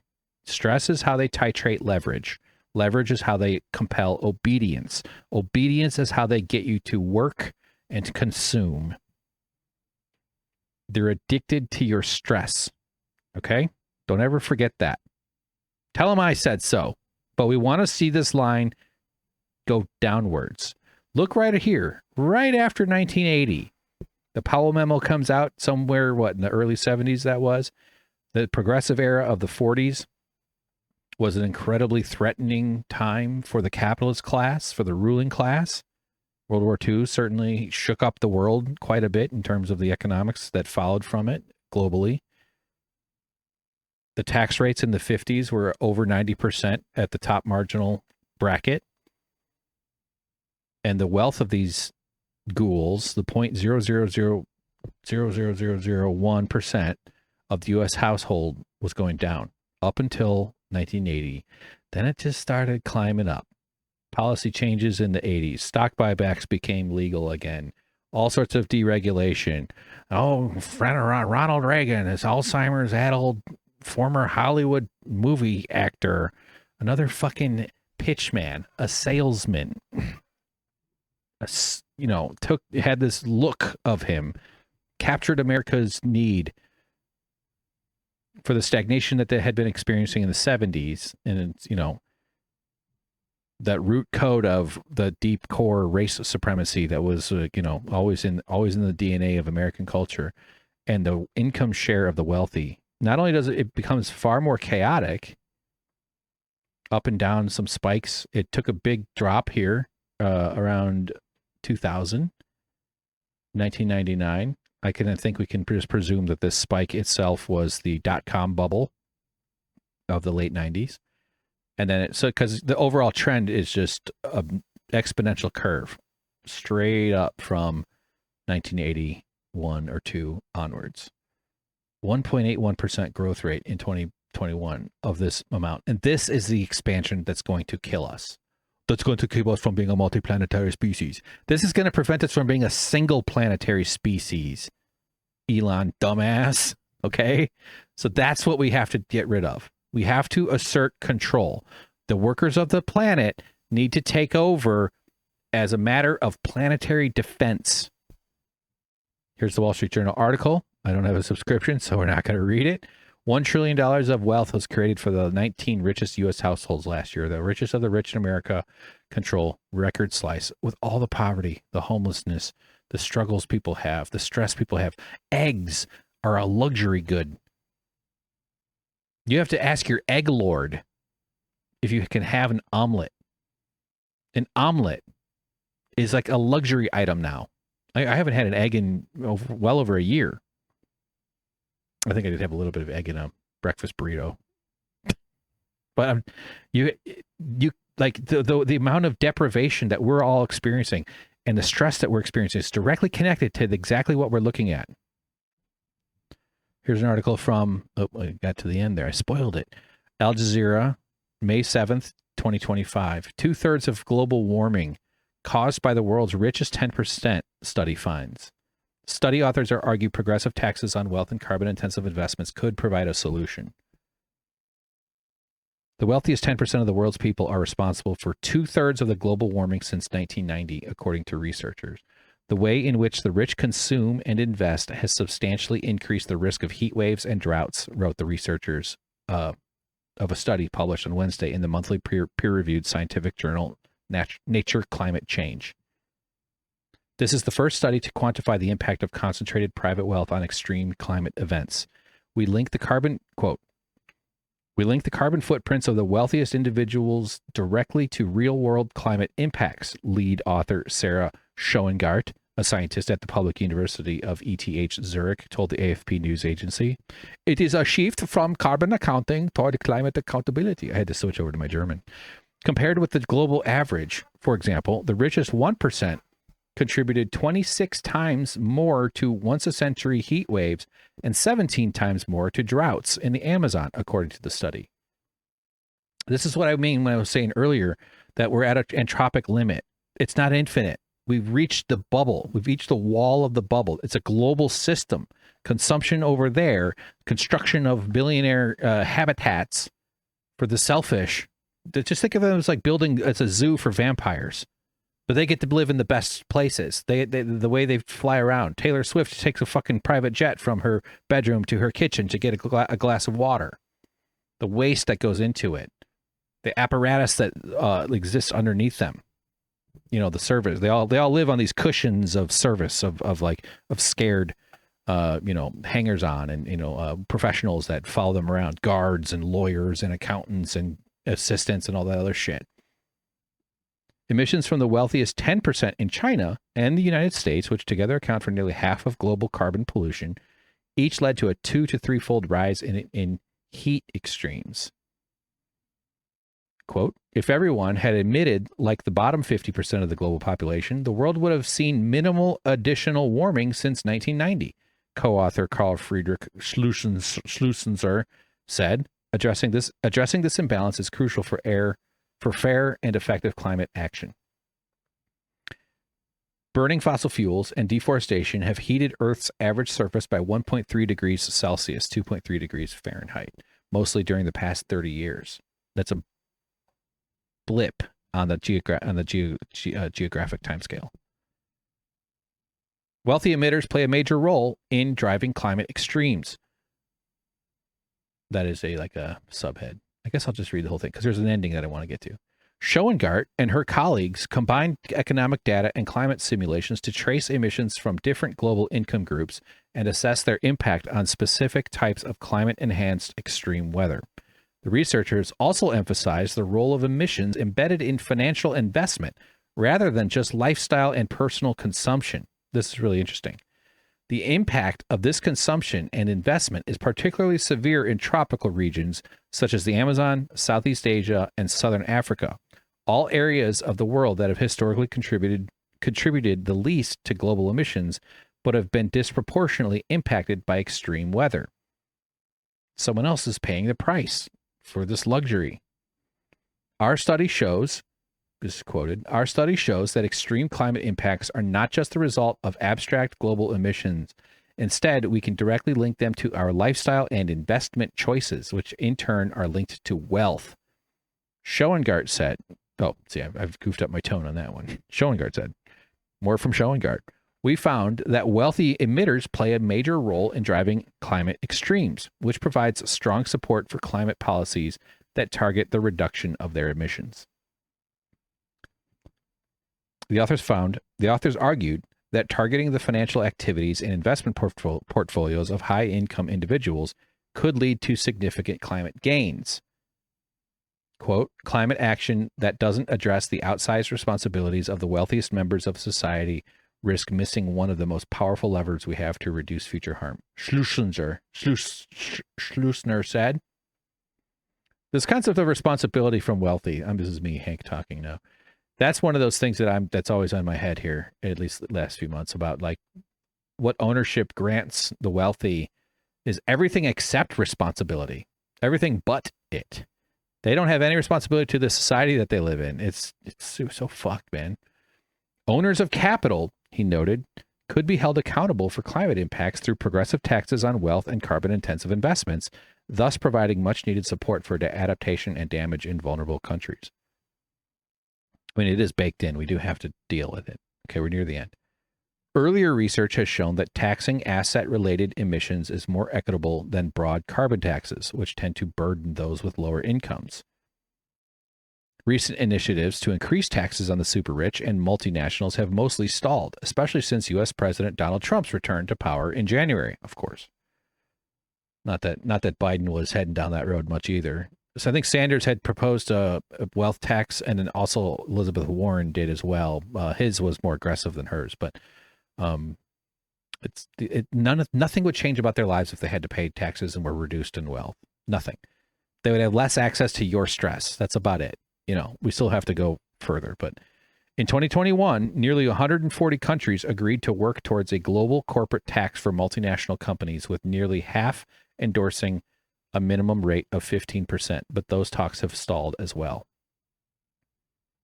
According to the anti-poverty NGO Oxfam, the richest 1% have accumulated $42 trillion in new wealth over the past decade. And think about that. 10 years ago, they had 42 trillion less, but they had trillions. They had it all already. What kind of madness are we in where the system floods a flooded plain with more and more and more and more? Why do we serve them so much? What if your life's interest, and that all that really means for most of us, is just safety and dignity, maybe more time to enjoy being alive and have connections with people, develop yourself, sleep and rest, be a weirdo, be lazy, fuck off for a little while, not consume so much. I don't think we all need to consume. What if the government prioritized that? Instead, we prioritize this? It's so bizarre to me. Final sentence. It says the richest 1% have more wealth than the lowest 95% combined. What the fuck are we doing? What kind of stupid world is this? And fools like Elon Musk they're going to get another giant pile. They're going to get sprayed in the face by the fire hose of cash from the government. And you're supposed to feel ashamed because you think you should be able to see a fucking doctor. Maybe your food support. I don't think anybody should ever pay for food. Not that that's exactly the solution to everything, but the world I would build, people would have awesome restaurants. There'd be like collective cafeterias. There'd be so much help. There'd be so much awesome food. There'd be so everybody would be fed. Local gardening, local growing, all sorts of cool stuff. But like instead, the system is precisely designed to pump money into these people's pockets. And since I have these clips, let's just keep going. What the fuck? This will be the end of the podcast for this one. I don't know if I have it in me to do 2 today. Maybe I will. I got it. I'll feel good if I get it done. But so as sort of an addendum, is that the right word? Naomi Klein talking about her article and her work. I need to read her more of her books. I know she wrote Disaster Capitalism. Her other book is Doppelganger. I think she has multiple more books than that. But she was on Democracy Now!, starring Amy Goodman, talking about an article she and another writer, Astra Taylor, wrote about end times fascism. I found this whole thing really interesting. I kind of wanted to play the whole 21 minutes, but we're not.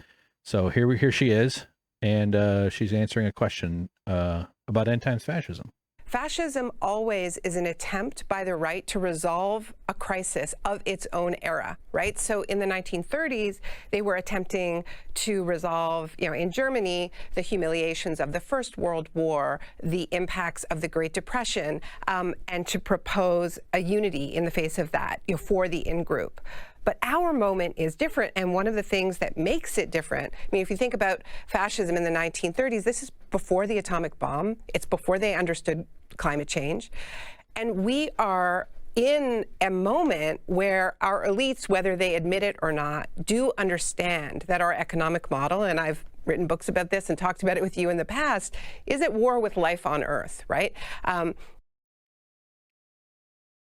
The economic model is at war with life on Earth. I rewound a little bit. Listen to that again. And we are in a moment where our elites, whether they admit it or not, do understand that our economic model, and I've written books about this and talked about it with you in the past, is at war with life on Earth, right? War with life on Earth. I know, and I got to write, maybe that'll be in the title, Planetary Defense. But we have got to assert our power through solidarity and take the planet back from these fucking monsters. It's literal planetary defense. I know I sound a little like Elon Musk. To be a planetary defense, we have to mount up. But it's fucking true. I don't know how we get motivated. Meaning like we're motivated for our selfishness, healthy selfishness. It's good to be okay. It's good to want to survive. They got you over the barrel because we're always so tired and worn out and busy and distracted. I feel like I'm leaning my neck down into my mic. And they know it. That's why they're trying to escape. They're planning to evade. I think it's an interesting premise for science fiction or dystopian films about like hunting the final billionaires or, like the luxury bunker sort of thing. They'll have their escape plans. They've monetized that.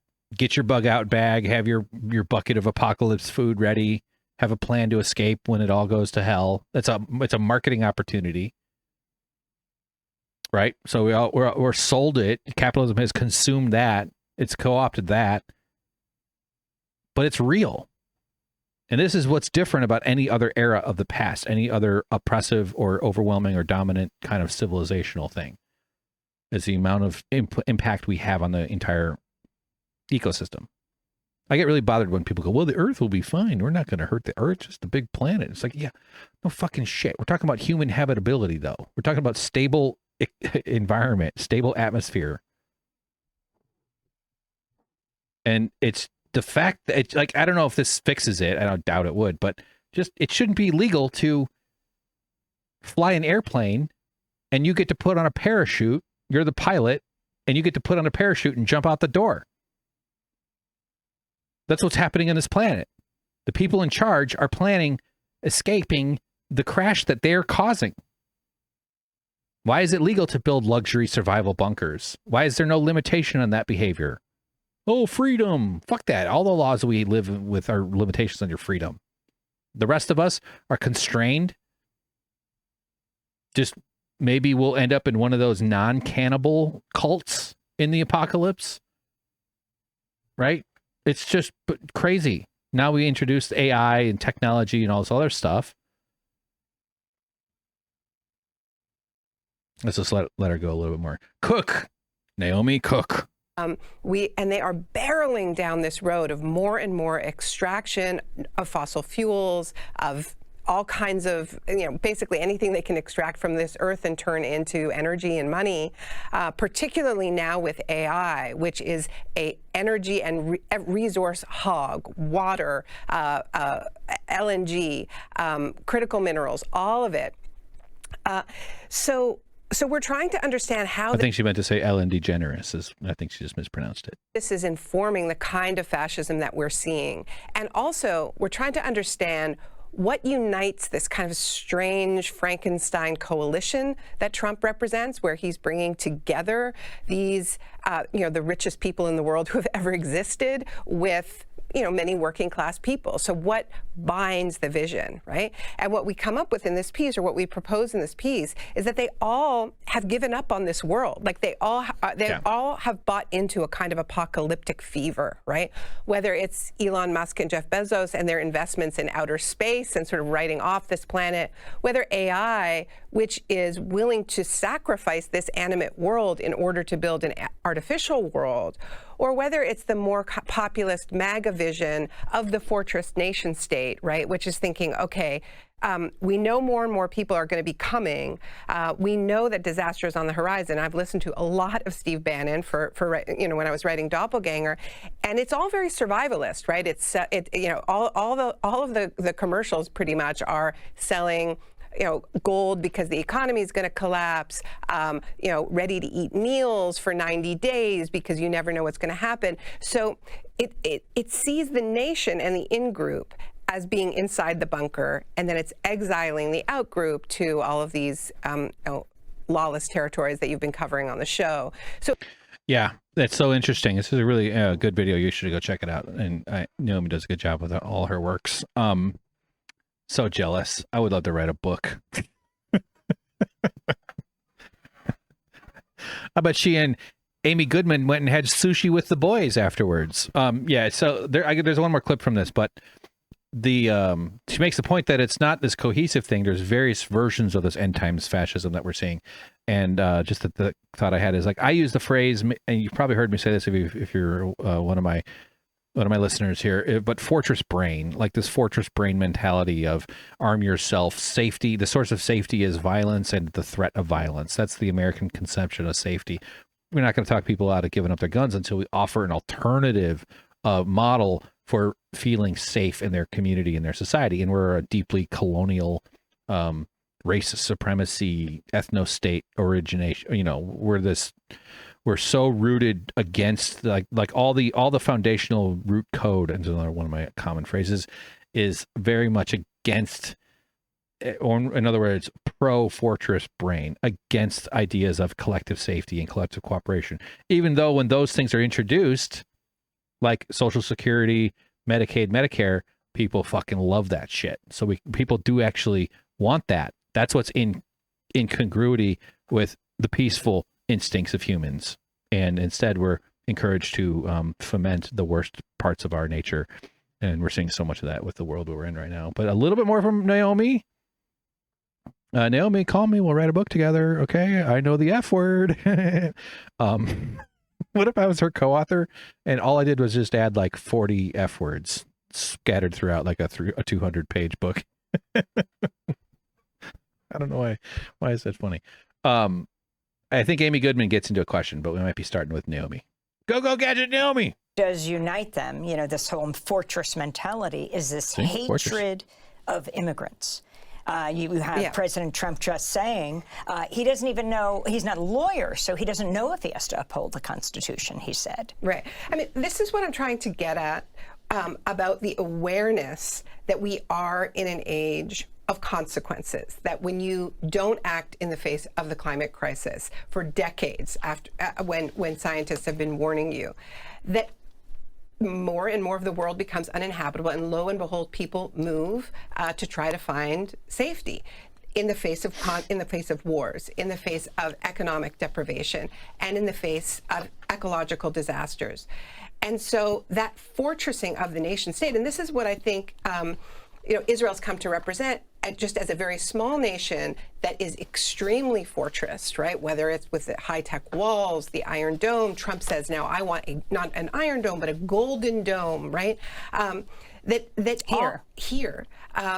all of this is whether it's stated explicitly and or a military not. parade that'll cost tens of millions of dollars, even as he slices and dices the government on his birthday in June. So the pattern is protecting the in-group and exiling and cleansing the out-groups, right? And so that, I think, is if there is support among the MAGA base for Israel, it's less out of a love for Israel than more out of an identification, like they are doing what we want to do here. Yes, yeah, that's so well said. Hierarchy. I'll add to that, Amy. Allow me. Excuse me, Naomi. I have something I'd like to add. Hierarchy works. Those who uphold it, those who perceive it, and I think for a lot of people, it's intuitive in terms, like it's conditioned so deeply that they don't even necessarily realize it, that they're supposed to be a boss man. I think a lot of childhood trauma informs this sort of dependency. You see this underdevelopment of emotional maturity. I'm very emotionally underdeveloped, but also incredibly emotionally overdeveloped too. It's sort of a fucking mess. I was an old soul. But like, anyway, having the will of the submission, being subservient to something else's will, to something more powerful, becomes familiar and feels like a source of safety. But it's also an inherent cosmic violation that I think strikes on a very like deep DNA kind of intuitive sense. But so the solution to that is to perceive down the hierarchy the suffering, the pain, the sacrifice of those below you. So by seeing pain, by seeing people struggle, by being very offended and upset when black people wanted to swim in the same pools that the community had built for the white people, as like in the 50s, and instead of saying, well, fuck that, or instead of saying, okay, maybe we should evolve as a species and do better and be okay because we're all humans and we can all share the pool, they said nobody gets the pool. We're gonna deprive everybody. It's the swimming pool politics. That you can Google that phrase. But like on a far more like aggressive sense, seeing the police violence that's part of our news, seeing the local news stations constantly reporting on stories that uphold and affirm right-wing narratives regarding crime and the feelings you're supposed to get, that useful fear that the ruling class wants you to feel. But that's all about showing you that the system is working as it's supposed to, which is that, yeah, you get screwed, but they're getting screwed worse. And that's proof that you are better off. You're safer than they are. Therefore, you're safe.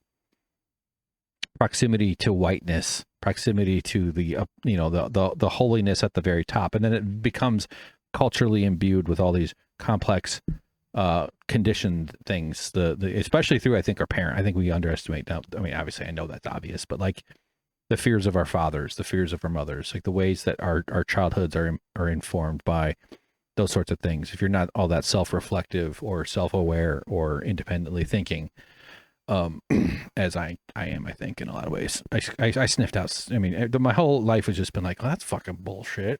What the fuck are you talking about? But the hierarchy requires the presence of the other person's deprivation for it to appear to be working, which is also why when that seems to stop working, or when it seems to be shaky in some way, it has to be reinforced swiftly usually with aggression or violence or some other form of that. And so that's why you get this lashing out. It's like fascism has this built-in immune system that's this cultural antipathy. Is that the right? What's the word? Antagonism. It's not that. That's not even quite right. There's some word. I think. You know the word. I'm sure. Just think of the right word, would you? Towards people who are the out group. And when they obey, when they submit, when they're properly in their place, then you're safe. then that's the world working as it's supposed to. And you always have that call. You know, you see it with the ladies that say, "Oh, I'm going to pretend like I'm scared because a black guy is talking to me about my dog in the park." That was a New York one, and she says, she threatened him. "I'm going to call the police and tell him a black guy's threatening me," knowing that basically saying, "I'm going to summon violence upon you, and I live in a society where I can do that to you, but you can't do that to me." That sort of stuff is fucking haunting and chilling, and because of video, we were able to see that. So anyway, that's my contribution. What do you have to say about Democracy Now? Let's listen to Democracy Now. Our task is to build a movement strong enough to stop them. Hell yeah. I think she might be quoting something. That's Amy Goodman. All right, guys, listen. Next episode, 213, back on track. We're going to jump to Marjorie Taylor Greene, TYT comment section. I was just reading through some of those. Those are kind of fun. Elizabeth Warren. The Sam Cedar story, that one's going to be really interesting. Francesca and Emma Vigeland talking about TOT union stuff, and there's some more there too. So okay, that'll be quicker. Hopefully, maybe I'll try to keep that to an hour. Not going to happen. Thank you for tuning in. Please check out the Punch Up Pod. Don't forget, look in the description for links. And this was a fun one. I think I had some decent points. Bit repetitive. But, you know, I got a great voice, so it's nice for everybody, isn't it? One of these days I'm going to get a better microphone, and then it's going to even be cooler and better than... Good. I just drew a roof on the word planetary defense. That's what I wasted your time doing. TellTheTruthJank.com. Don't forget to like and subscribe. Check out the videos. I'm going to make a video actually that's sort of like a project update. I think I need to be a bit more scheduled and practiced and like kind of direct and short and succinct about where this project is so that people that are new to it can have a resource they can look to for judging whether they want to contribute to this GoFundMe. It's been a little bit frustrating only because it's slower than I thought it would be. And I just realized how much more organized I have to get in terms of reaching out. And I think eventually though, we're going to reach a bigger audience by cracking open it'll get cracked open by a much bigger channel taking interest, hopefully, and or an article. I almost said newspaper article, and or an article somewhere. Some journalist. I'm gonna, I haven't reached out to very many, but there's an interesting story here, and it doesn't have to center me in it. It doesn't have to make me the whole heart of it all. Although what I'm doing is probably kind of worth a story, but just the constant lying. Hasanabi has talked about how horrible it was working there, having his ad sales stolen, skirting labor regulations. Cenk is lying his ass off about it. He's gonna be asked about it sooner than later, I think. I don't know. I mean, meaning in other words, like, even though I've been a bit frustrated compared to what I hoped would happen, I do believe that this project has gotten around enough that the story has more life to it than Cenk would prefer. Richard Ojeda is running. He was on TOT, part of Rebellion Pack, and his website is really strong for workers, for unions, and I would really think that he would be able to light a fire if he learns about this. He seems to care a lot, and I don't think he would be intimidated away. Maybe he would just say, "Hey, F off, Cenk, I'm not going to work with you." But he seems like he might want to say something in public or like publicly. It'd be kind of cool to see, because he did an interview with Cenk. So, yeah, I think he deserves to know. I would want to know. You would think he'd want to know. Seems like he would, but anyway, getting a field of the story.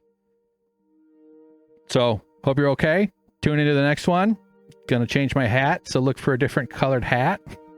Actually, it'll be camouflage, not brown. I am dressed like a UPS guy for some reason. It's just a brown shirt it's warm, and I have the window closed, so I'm kind of hot. So, all right. Well, bye. Take care. I know you know what to do. Click the like the button. Click on the buttons. Do it. Leave a comment. Hope you're okay. Take care of yourself. Look out for everything. You're gonna be all right. Stretch your butt. Stretch your legs. Stretch your arms. You'll be okay. Everything will get better. It's not. Nope.